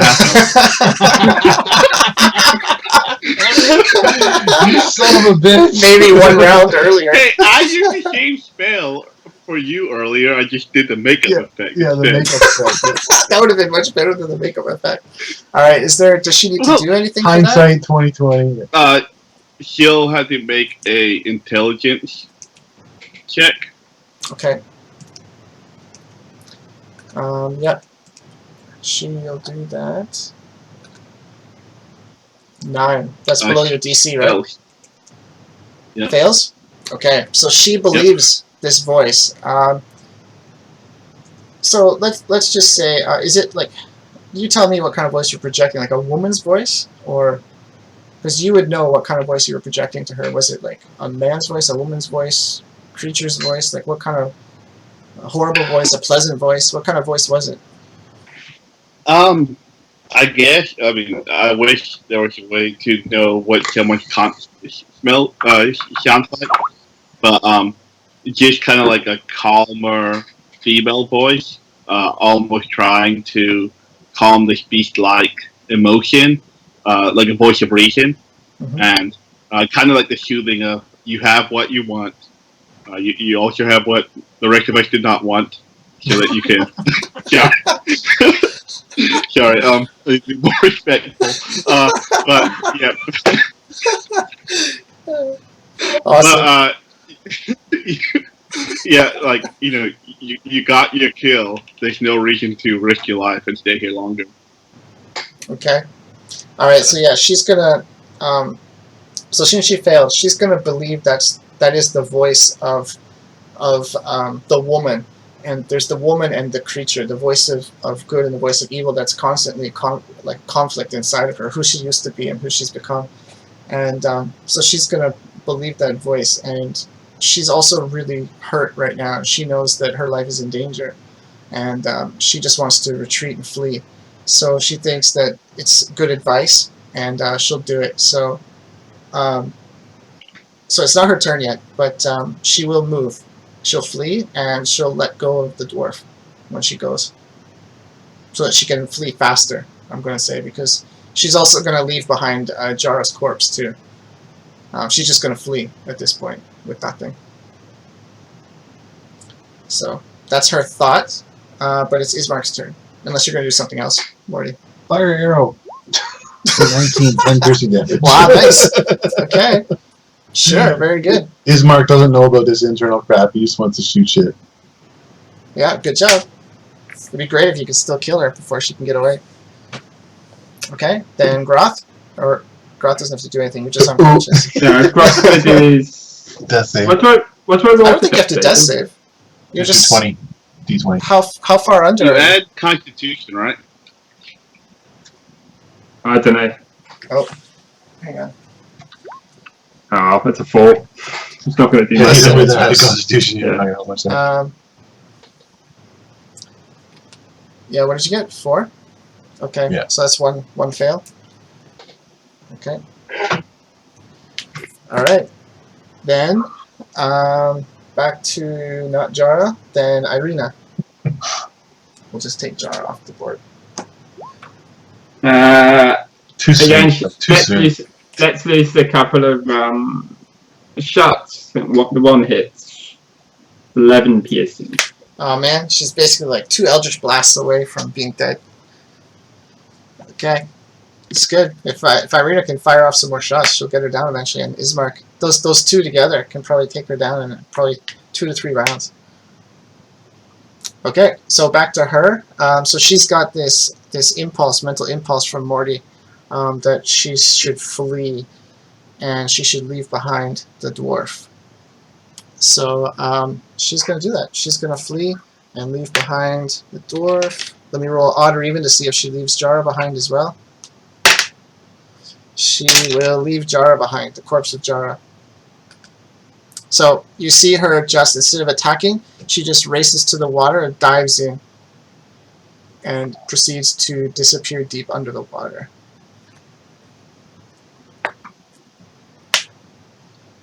Okay. Yeah, it didn't matter. It's okay. It was a 4 anyway. Okay. So, then you guys, unless you want to pursue her in some way or continue taking shots at her, if you let her go, then you guys are out of combat. Yeah, I don't think anyone's jumping in after her. If you want to like keep running along the riverbank shooting arrows at her, you can do that too. But it's up to you what you guys want to do. I guess just Irina would like run up to Groth. Maybe Ismark would do whatever Ismark's doing. Nobody Morty would go to Groth. Especially if they were sure that the hair can't get them. Yeah, Ismark would be like watching around the rest of the campground, making sure everything's secure or nobody else is coming in behind them, kind of thing. Yeah. Is like Jara completely pancaked, mate, or is he alright? Is it still looking like a cocoon? No, all the hair withdrew, and it's the corpse of him, and it's looks like someone who's drowned. It's like, yeah, and plus he's been speared through the heart with the hair. So I mean, take your pick. What happened to him? He was squeezed in the hair and then pierced. But he's thoroughly dead. Yeah, he's thoroughly dead. Mean, I don't have any healing left, so I guess Morty would just, he knows nothing about medicine, but he'd reach into his bag and pull out his tinker tools, and figure that dwarves can't be that much different than clockwork stuff. And yeah, so, I've got some like metal on my face as well. You can probably...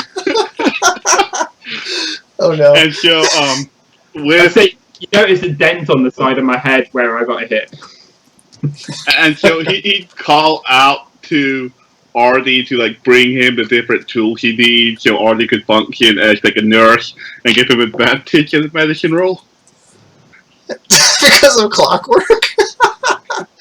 No, because Artie's giving him the help action by bringing him the tools he needs. you know, I'm going to say Irina, she often had to patch up the wounded during the assaults on the mansion. You remember, like, her house kept getting attacked all the time, and Ismark and the other guards would, night after night, be defending the village. And so she volunteered to be one of the people that would patch people up and treat their wounds. So I'm going to say, like, she's going to help you. The two of you can do it, and you'll have advantage from that because she has experience from that time. I kind of want to make a mention roll without her and just see how bad it is. But, I mean, I'm a bard, so I am good at everything. Well, I'm not bad at anything, but 19. And so that should be good enough to stabilize. Yeah, sure. So, Yep. So he's stabilized, and he's up to 1 hit point, I guess. Yeah, you see me begin trying to put cogs in his body, and when I'm not paying attention, and like trying to get something else, then Irina will take them out and like really fix everything that I'm doing. Apply it properly. Stitch the wounds you're inflicting. Yeah. Yeah. Yeah, you're like opening them up more to see what's inside, how he works, like a clockwork golem or something. And Yeah, she's like yeah, actually yeah, sewing them yeah. back together. Rush get look in the mirror later, see all these fucking cuts and shit. Like, wow, that thing really did a number on me. Like Frankenstein. Awesome. Yeah, we'll be able to stabilize him, get him up to like 1 hit point or something. Yeah. Enough to take a long rest. Yeah, for sure. So, Groth, do you have any words or thoughts when you get revived? Through the combination of Morty and Irina? See, he's just like shaking his head out. Is she gone?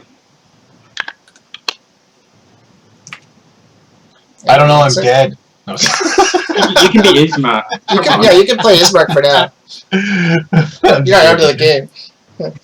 Yeah. Yes, she fled. Left the bodies behind. The bodies? Well, yours and his. I'm sorry about your friend. Jada? And I guess I'll stumble up to my feet and go over to Jara's corpse. Where you see him laying in death with his middle fingers up. Got his trigger fingers ready. Awesome. How does Groth feel about putting up such an epic fight and in the end losing Jara? Yeah, he's obviously disappointed. He wasn't. I wouldn't have called him a brave man until today, but he chose the right thing in the end. And I know that he would have been happy if he remembered as a man who jumped into a river to save a corpse. There it is. Sorry, Ryan. We tried to give you like a nice RP send off there, but Yeah. I think the middle fingers were kind of distracting Dave there. Worth it. Jar should says we- worth it from the other side. Would I know anything? This might be a skill check. Knowing that he's what, like Sun elf. I forgot what type of elf. Dusk Elf. He was Dusk elf. Can I roll history to see if I know anything about their burial practices or Sure. religion or something? Yeah, either one. Whatever you feel is better for you. I feel like acrobatic would be great, but It's got to be some kind of knowledge. performance. You can perform his burial. No, I'll find out if I know how they do burials.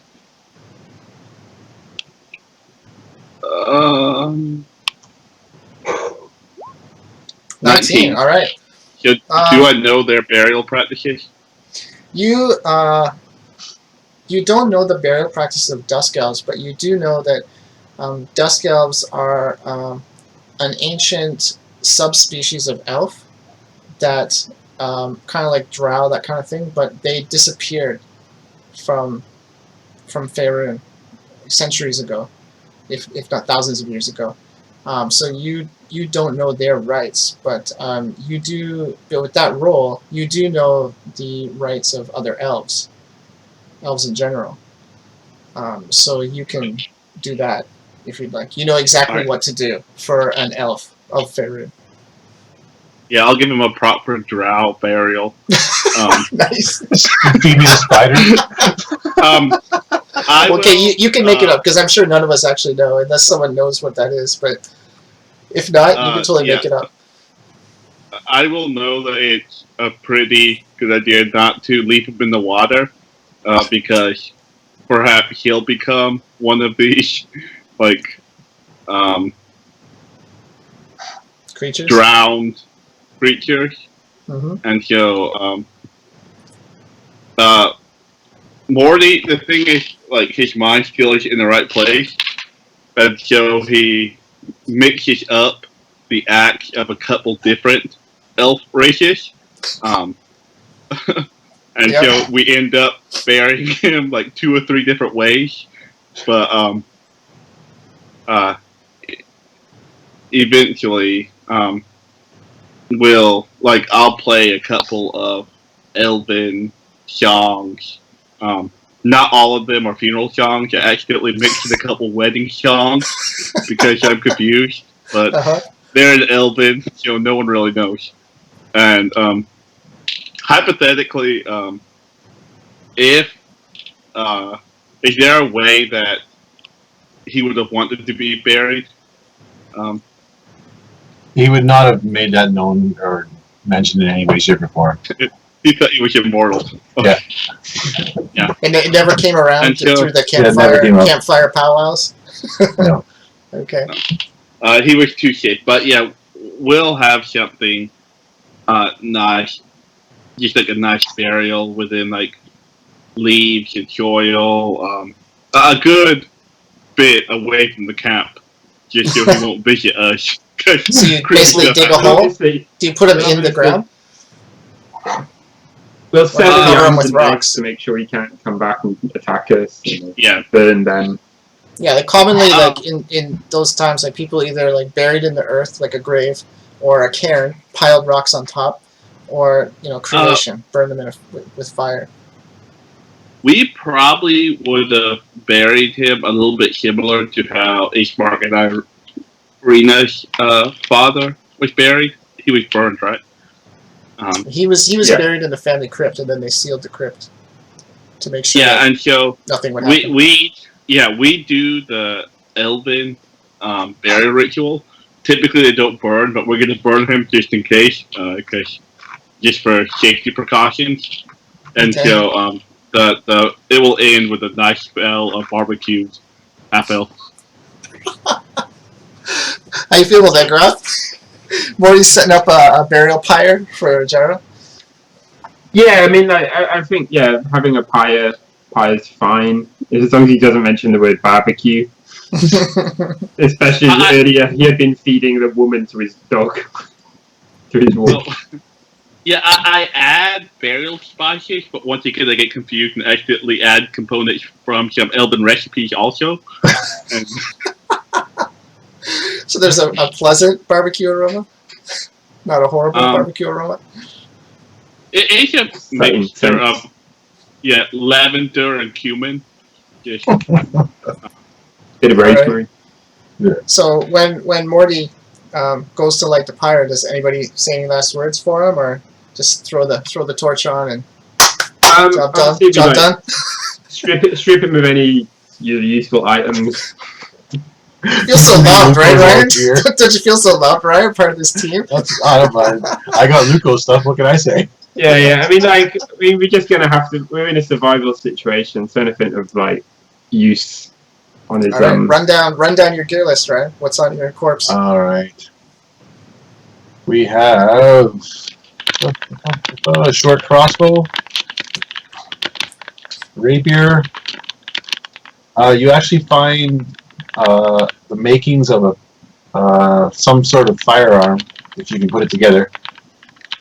Interesting. The shield from the buddy's house, chain shirt, tinker tools, dungeoneer's pack, a pound of gunpowder, 1,000 ball bearings, some scrap, and then all of the... Oh, my computer just froze there for a second. Did you say gunpowder? Yes. Interesting. Here's the gun that he used one time. I think he 3 actually blank fired it. books, 2 spell scrolls, 1 protection from poison, 1 fiend summoning book, a venom sac, 2d6 poison and paralyzing damage, the deeds to the house, the well, and the windmill. Maybe do a perception check as well. Interesting. Mm-hmm. Who's looting the body? Groth or Morty? Or both of you? I'll be going through it. Well, everything. Yeah, I created the perception. So you would find 2 identical gold rings. One he would be wearing, and the other one would be hidden in his clothing.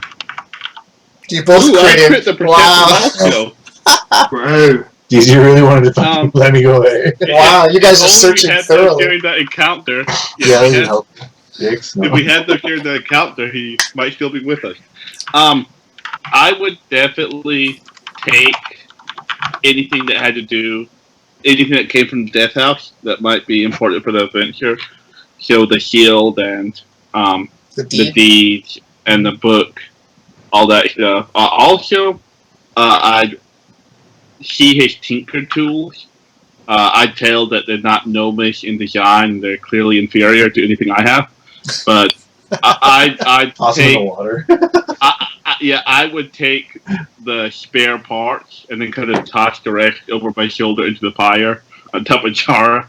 To just refill my tinker tools. Did you say that there's some type of firearm that we would have found? Well, there's pieces. It's in pieces. It's not together. There's pieces of a device. You might need to do some kind of check or something. But I have, I don't remember what it's called, but I have the ability that I'm really good with magical or like mechanized items since I'm a rock gnome tinkerer. So I think I get advantage on checks like that. Let me see. Artificial lore. When I make a history check related to magic items, alchemical objects, or technological devices, I can add twice my proficiency bonus. Wow, nice. So, can I make a history roll to see if I recognize what this firearm is? Yeah, how many pieces are there, Ryan? How many pieces does it break down into? 4. 4 pieces? Okay, I'm gonna say this is a really rare item that, in the sense that it's basically unique in the world. It has not, it's all, as far as you would know, this item you've never seen this item before or anything like it. So you need time to study it.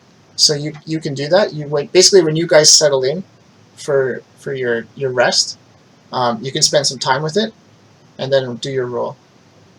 Like spend like an hour. Spend an hour like studying all the parts and stuff like that. Even if I don't know what it is, I'll tinker with it and turn it into something better. Yeah. But you feel that you could figure it out, but you need some time. You know, like when you just look at it, you just see like 4 components, and you know that they go together and form a device. And you can guess. You can guess because there's probably like a trigger and a barrel and stuff like that. But still, like you need time to see how to assemble it, right? How to make the pieces interact with each other. But you know already, like you can guess what it's going to do. That it's a firearm of some kind. Yeah. All right, great. And I took the rapier just because it'd be nice to have a something besides a comically large needle. It's going to drag on the ground behind you. I have tools. I can shorten flip it up. I mean, I'm a tinker. But, okay. I pass the crossbow over to what's his face? Ismark, I guess. Yeah, he's got a heavy crossbow already. Okay. But I'll give him those bolts, which the holy bolts. Yeah. or whatever. Nice. Bolts. So Ryan just Josh, add those to his character sheet in Roll20. That he's got. Yeah, those Josh, did bolts. you write that? Did you take all the books and everything from Death House? Blank books, 2 spell scrolls, whatever. Yeah, I think Morty wanted all the Death House stuff. Yeah. Well, I wanted to make sure we hear of it. I mean, Yeah. Basically, I like can what we'll only do carry is. so much. Yeah, basically anything that's like if there's anything urgent that you guys want to have in your inventory immediately, you know, you can just say it right now. But probably after this session, you know, I'll get Ryan to post. Yeah, I'll his just gear post list. it up on the thing. Yeah, and you guys can like pick through it piece by piece. But just know that you guys would have split the gear. So if there was anything important that he had, one of you has it now, kind of thing. Cool. Okay. Yeah, I'll actually take his shield. And The windmill shield. yeah. Okay. Alright.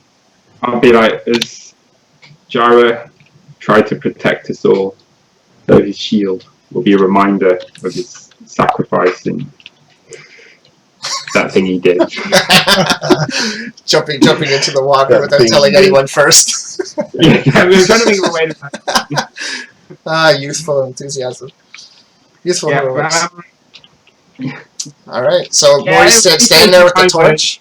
And like, you know, he didn't always want to, you know, he kept very much to himself, and he obviously had a tough time getting here. But you know, there was a goodness in him. And, you know, he never left us behind, and he tried to do the right thing.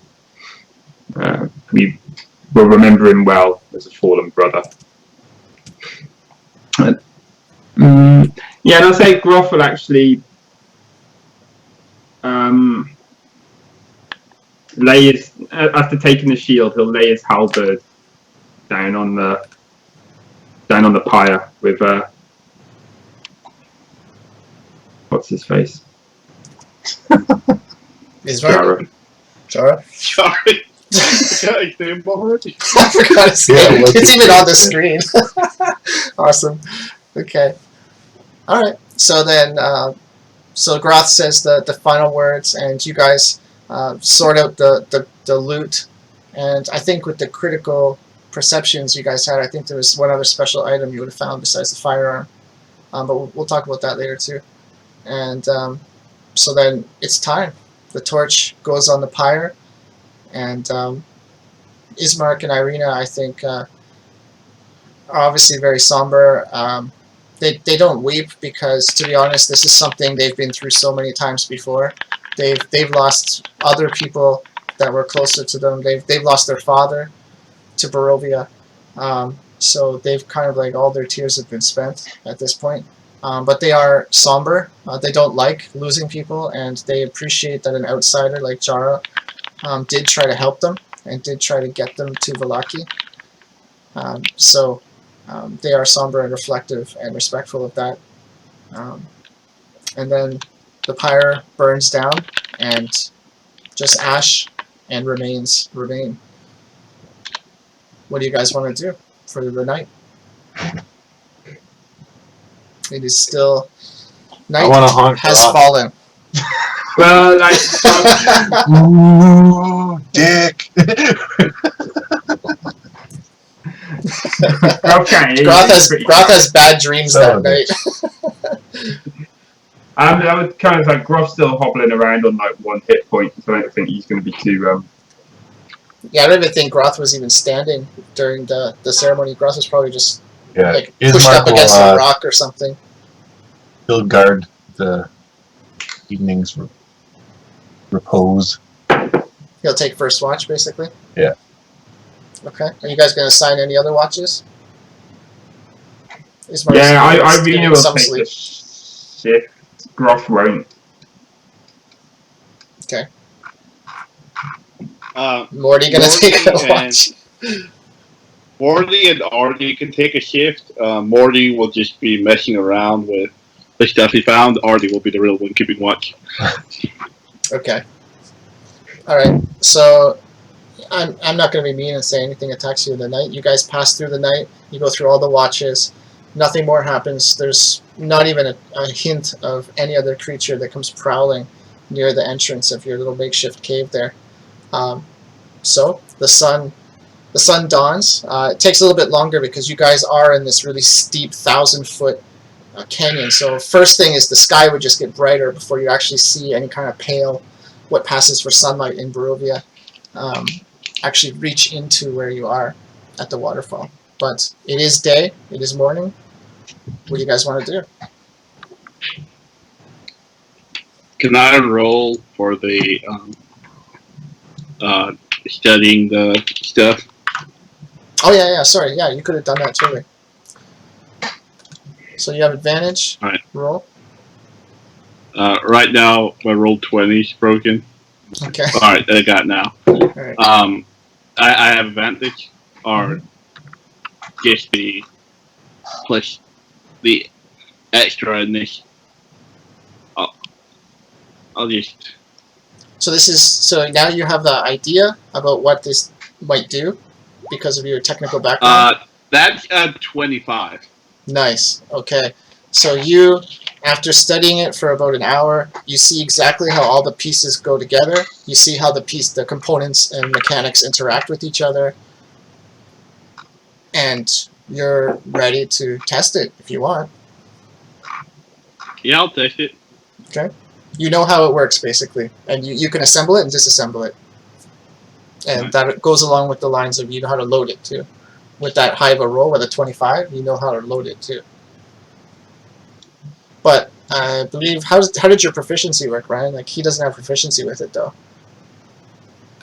In terms of using it. that, I have no idea. I'm pretty sure you don't. Yeah, I looked this up before. You can use it, but you won't have a proficiency with it yet. You'll need to spend time training with it and practicing with it in your downtime. It'll be part of your downtime activities.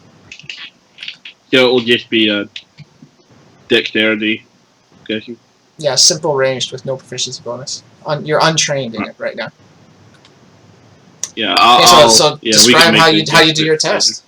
Describe how you do your test. What goes into it? What you're going to shoot at? Are you going to tell anybody before you pull the trigger? And then do your roll to see what happens when you pull the trigger.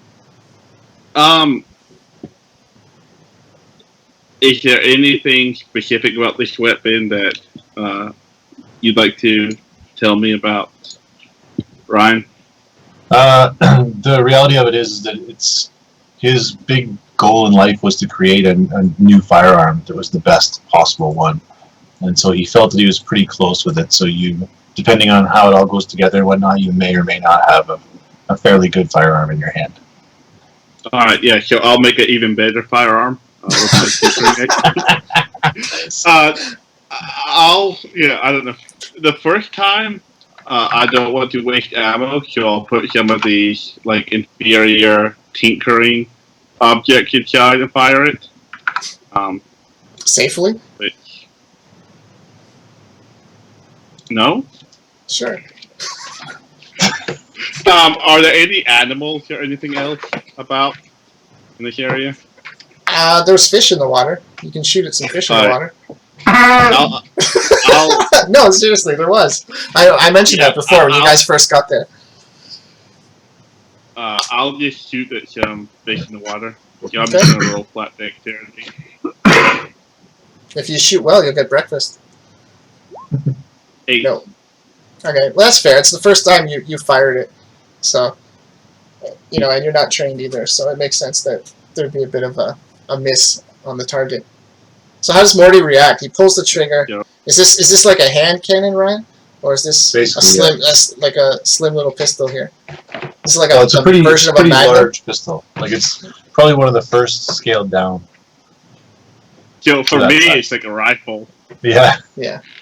Maybe even you stumble back a little bit. I don't. Yeah. It would definitely be very, very loud and kick like a bastard. Yeah, there you go. Yeah, it's the recoil is going to knock me down. I don't like it, so I'm just going to leave it on the bank. Oh, that's awesome. Fantastic. Oh, that's fantastic. It is. How do the other people react to the big explosion sound? Yep. So Irina Oh, I'm and doing this. Ismark Yeah, I'm and doing Groth. this in the morning when I'm keeping watch, so everybody else is asleep. Oh, even So better. Ismark will jump up with his longsword and swing it in a circle. Groth just keeps sleeping. He's fine. He's fine. Yeah, He you got possibly enough just adventure. like, it's just Morty and then roll over. Nice. And just as a side note, out of game before we forget, because you guys have done your long rest now, your level 4 stuff is fully kicked in now. So you've got all your level 4 perks, except Jarn. You got level 4 death. Yeah. So you've had your first long rest since leveling up, so you got all your stuff now. Spell slots, whatever. You got everything. Okay, so you hear the gunshot, and Ismark's startled, but I guess he sees that it's just Morty playing around with something, and doesn't seem to be overly concerned. Irina's startled as well, but she seems to, again, not be concerned because nothing seems to be attacking. It's just Morty shooting at something in the water. Doesn't seem to have hair. And Groth just grunts and goes back to sleep, I guess. Or doesn't get up. So it's later on in the morning, and it's eventually time to get up. What do you guys do? Is there anything you do to prepare to travel, or are you just going to get up and start traveling right away, or what do you want to do? Yeah, obviously the mood's a bit somber. Sort of gather our possessions. If we hadn't sort of gone through Jarrah's backpack before, I guess we'd break that down and distribute it into other people's packs and all that. Yeah, I don't go and wash my face in the river or anything like that. Yeah, again, just to eat whatever kind of like hardtack food we've got. Go over to Jarrah's, where we done the pyre and everything. Have a few quiet moments there. Then get ready to hit the road. Okay. So then... Yeah, I'll keep the gunpowder, but I'm leaving the gun. If someone else wants to take it, that's fine. Okay. Does Groth do anything with the gun? The strange device? He doesn't know it's a gun exactly. He just knows it's some strange device that makes a loud noise and it's laying on the riverbank.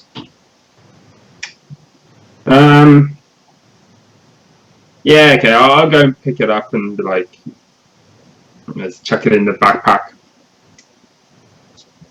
Okay. Because I'd have seen him sort of taking it from Jarrah's stuff before and like playing around with it all night. So I know it would have been like one of Jarrah's kind of like possessions. I might just keep it. I don't really know what it is. I'll take it as a keepsake for now. Sure. I'll possibly just. I'll even like maybe hold it up to Morty and like, are you done with this thing? This could be like the cat came back type thing. I keep trying to get rid of it, and you keep picking it up, and taking it with us. Yeah. You want it? Yeah, boy. Already fetch. Yeah, Morty will just look at you and call it trash. Keep walking. Yeah, so again, I'm looking at it. I don't know. I guess maybe I could tell it's a weapon, but I don't really know what it is. But I know Jarrah's kind of glove. So, well, we never saw Jarrah use this, I think. No. Yeah, but like we saw you sort of take the pieces and everything from him. So I don't know. Maybe I think it's an heirloom or some elven thing. It looks a little bit fancy. But yeah, it's a very elaborate device. It has a lot of mechanical parts. That's I'm proficient with smithing tools, so I guess I can at least appreciate the craftsman work on it. So I recognise the build quality and like think it's a worthy memento to carry with. Yeah, I might wear it as a gangster medallion later. Yeah. So what do you call it? A quarterstaff or a heavy club? Like yeah. Improvised weapon. It's still whipping everyone. Alright, so are you guys I don't have any axes left now. So are you healed up now, Groth? You're doing okay now? You get all your points back on a long rest, don't you? Yeah. Yeah. Well, how many hit dice do you get back? I can never remember. You get all your hit dice You back. get all your hit dice. Yeah, all long your rest. hit dice. Mhm. Oh, is it? Okay. Yeah. Cool. Short rest you use your hit dice, but long rest you get all your hit dice back. Cool. Okay. So you guys are probably in good shape then. I don't think Ismark and Irina got hurt at all. They stayed pretty safely at range. So you guys, And break Groth camp. just like Dara always used to like staying at range. All right. So you guys are ready to hit the road? Yep. Okay. So you Wait, I'm break assuming camp. we've kind of got up at first light, yeah? Is it like early? Well, it's morning. It's Yeah. around dawn. Like you guys maybe would have. I don't know. Like it's up to you. Like that's why I was asking what you guys would have done. But it sounds like you didn't really do too much. So I'd say it's within 60 minutes of dawn if you got up at dawn. Yeah, because I'm assuming like in this country, we want to get up at first light and get going while we can, sort of thing.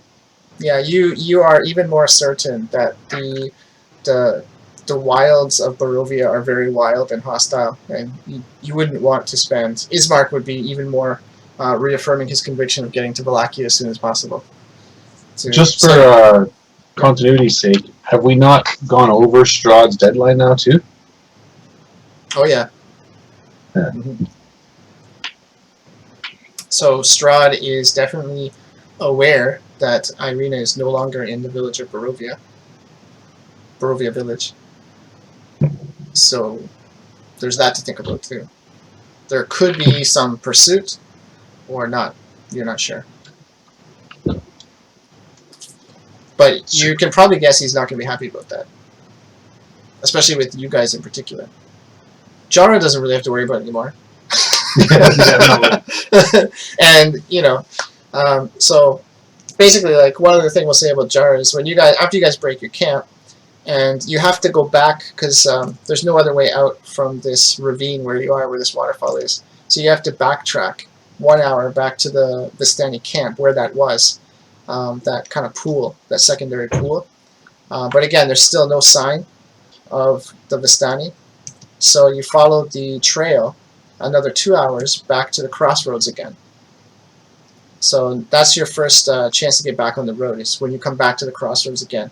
And if you remember, that's where the gallows, the cage was hanging, or the gallows, the hanged corpse of Jara, which was kind of prophetic, actually. So I think it was Jara. Wasn't it Jara that was hanging from there? Or was it someone else? Yep. Yeah, It's Jara, right? Yeah, okay, that's what I thought. I can't even remember if that was Morty doing an illusion or was that Strahd. It was actually, the spooky thing was it was a real corpse. Like, you guys touched it, and it was solid, and it was identical to Jara. But after you did touch it, it oozed and then disappeared into the dark earth. That's what happened last time you were at this crossroads. So, so you're back at the crossroads, and you'll want to continue along the old Spalich Road.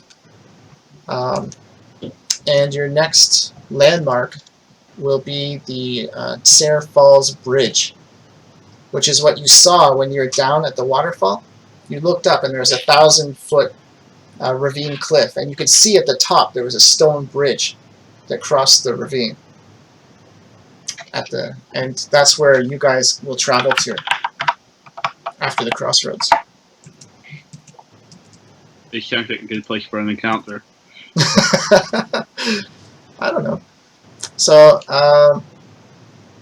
let me see, how long did it take you to get there? It's going to take you 4 hours to get there by following the winding trail. Hang on, let me go to Roll20 and I'll switch to the map so you guys can see where we're going here.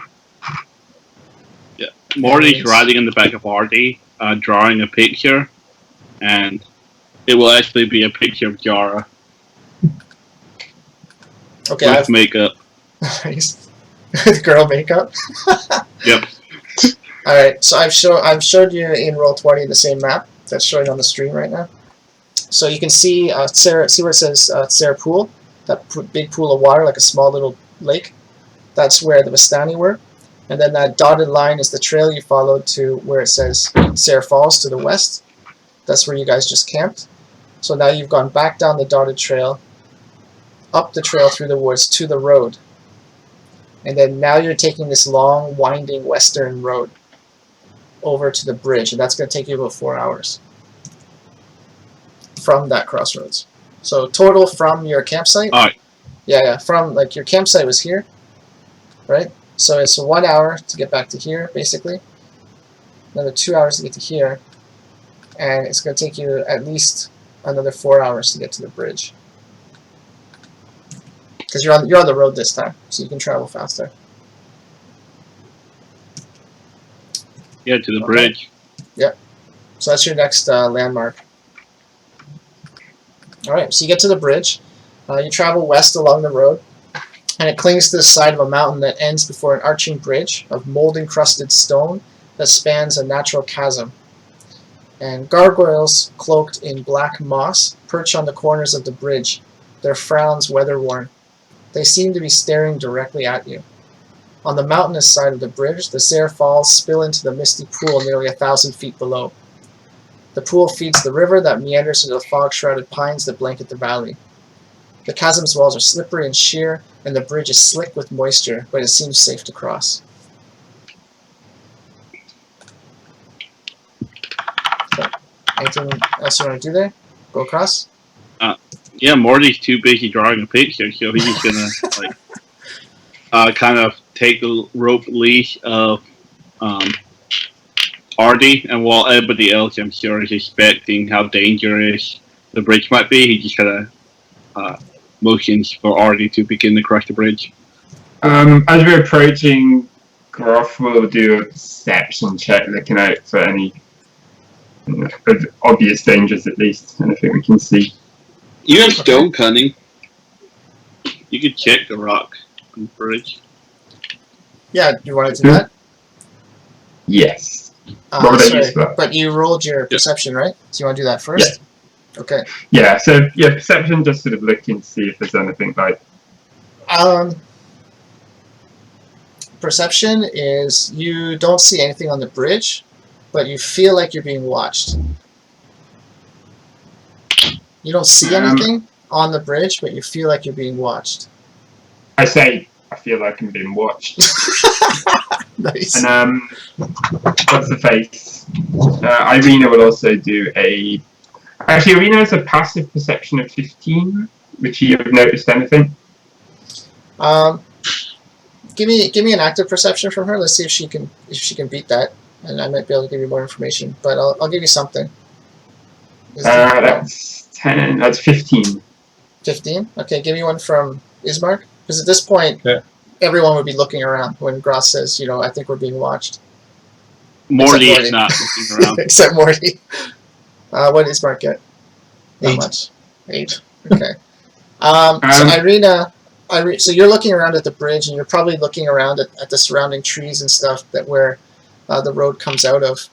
And Irina's actually, she looks up. And she looks up in the sky. And you hear her gasp and point. And she says, "There." And you guys look up, and you see a repulsive bat-like creature flapping and circling overhead. Its body consists entirely of rotting sheets of human skin. Though its large eyes are glassy and lifeless, an unmistakably evil intent glimmers within them as its toothless mouth spreads wide in a silent screech. Fucking run! Is there any obvious cover nearby? There's some trees, or you can run across the bridge, and there'll be more trees on the other side. I should think a trap. Morty. Not everything's a trap, guys. Thanks, Akbar. Morty is trying to get the lipstick just right and he's drawing, so he's not paying any attention. Okay. Give me 1 second. I'll show you guys what this thing looks like. How long is this bridge? And which direction is this thing flying from? Okay, I just put it on the stream. Oops. Hang on, let me switch it back for a sec. We lost Ryan. On. I don't know why.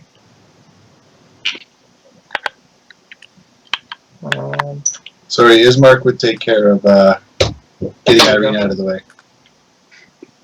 That's his priority. Okay, there we go. I don't know, for some reason we lost Ryan's camera, it's back now. Okay, so if you look on the stream, you can see what it looks like. Alright, so where is he going to take Irina? Like, is he going to back off into the trees, or is he going to... Yeah, he's going to go to the closest available cover. That would be his play. Okay. I'll drop this in the chat too for you guys, so I think that'll be easier for you to see it. Alright, there you go. That's what it looks like.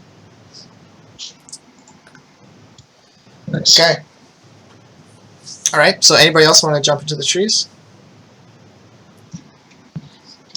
Anybody who wants to do so, move to the trees and then give me a stealth check to hide. At this point, Artie's probably aware of it, even if Morty isn't, so Artie's heading to the trees. Okay. So whoever goes to the trees, give me stealth checks. Yeah, I'll Well- stay with the party. Am I at disadvantage?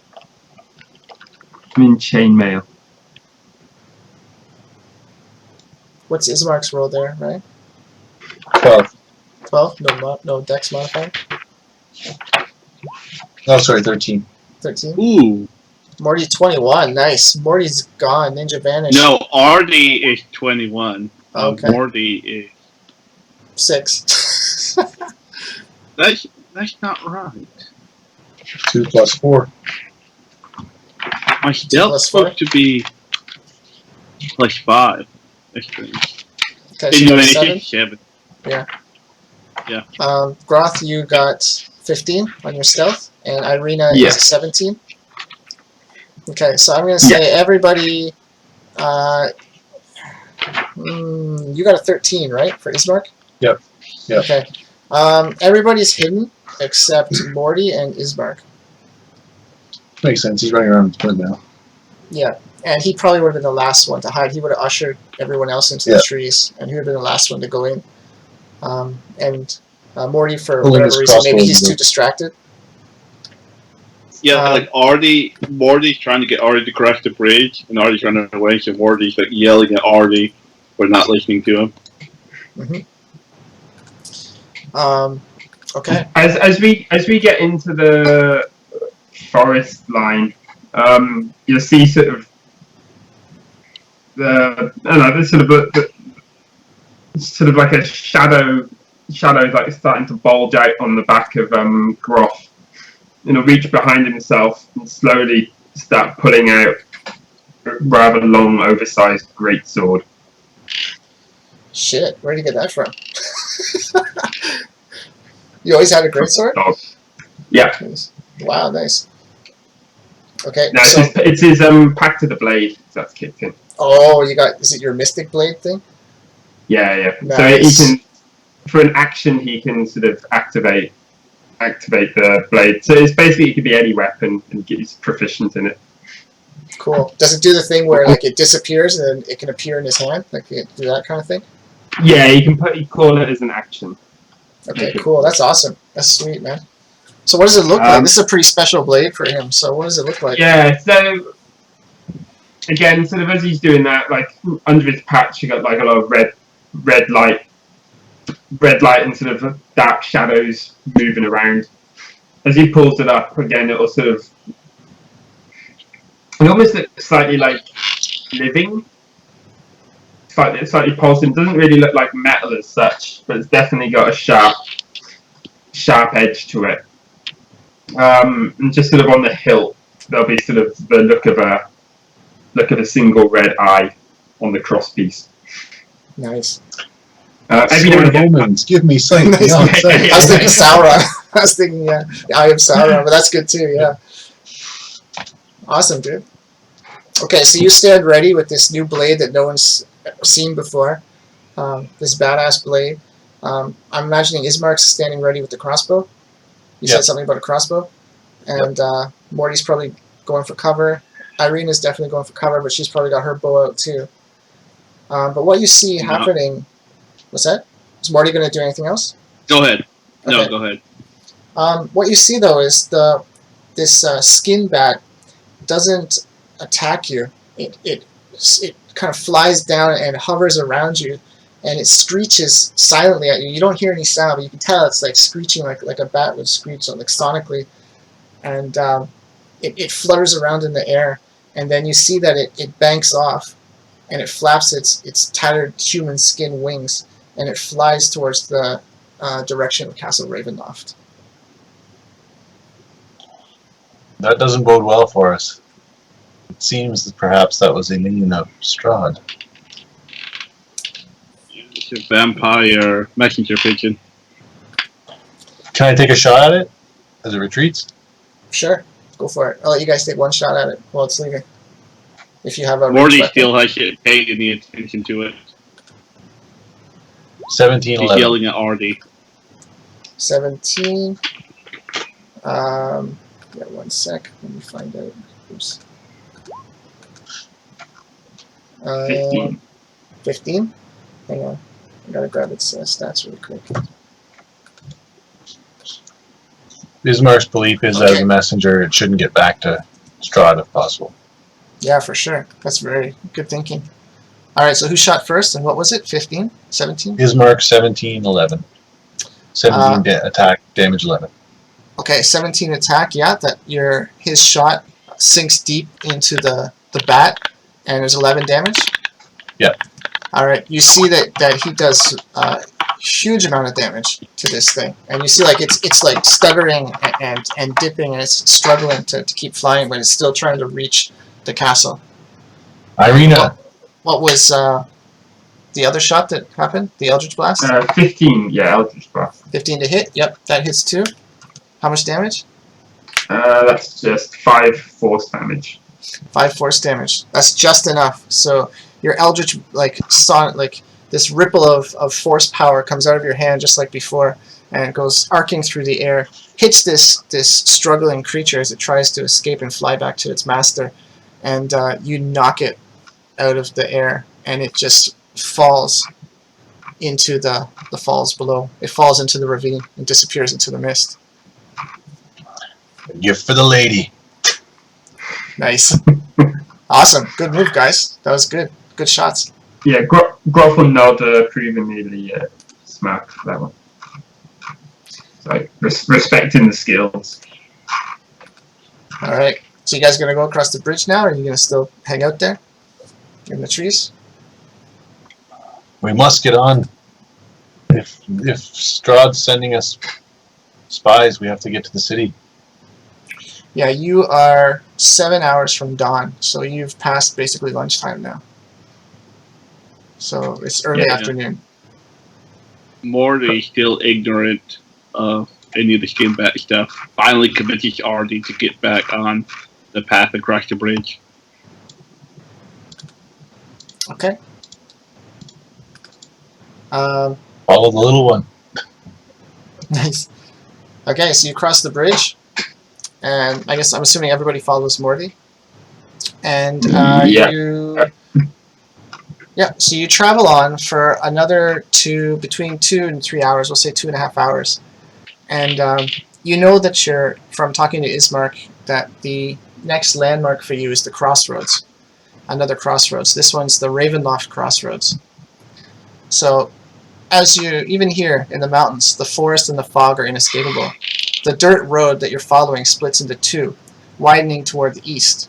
There you see patches of cobblestone, suggesting that the eastern branch was once an important thoroughfare. There's a sign that points east to Castle Ravenloft, northwest to Vallaki, and southeast to Barovia Village. So, while you're at that crossroads, you suddenly hear the sounds of screams and combat coming from ahead of you down the western road that leads to Vallaki. So whereabouts are we on the map? Can you ping us? Yep, I can ping you. You were just here at the bridge, And about another 2 hours or so, you went here to this crossroads. Okay. So there's a big, like this mountain. It looks like a hill, but it's actually fairly large, so you can't actually see the castle. But there's a sign that says it goes east to Castle Ravenloft, and it says northwest of Vallaki, southeast to Barovia Village. We're going to Vallaki already, right? Mm-hmm. That's our destination, yeah. Yeah, that's your next point of safety. Yeah, so in spite of the combat that's happening ahead in the road, I feel like finally getting the lipstick and eyeliner right after coloring with these like crowns for hours. He would just kind of steer Ardy toward Vallaki. Mm-hmm. Okay. Yeah, the sounds of battle is coming from the eastern road. Northwest, towards Vallaki. Okay. Yeah. Yep.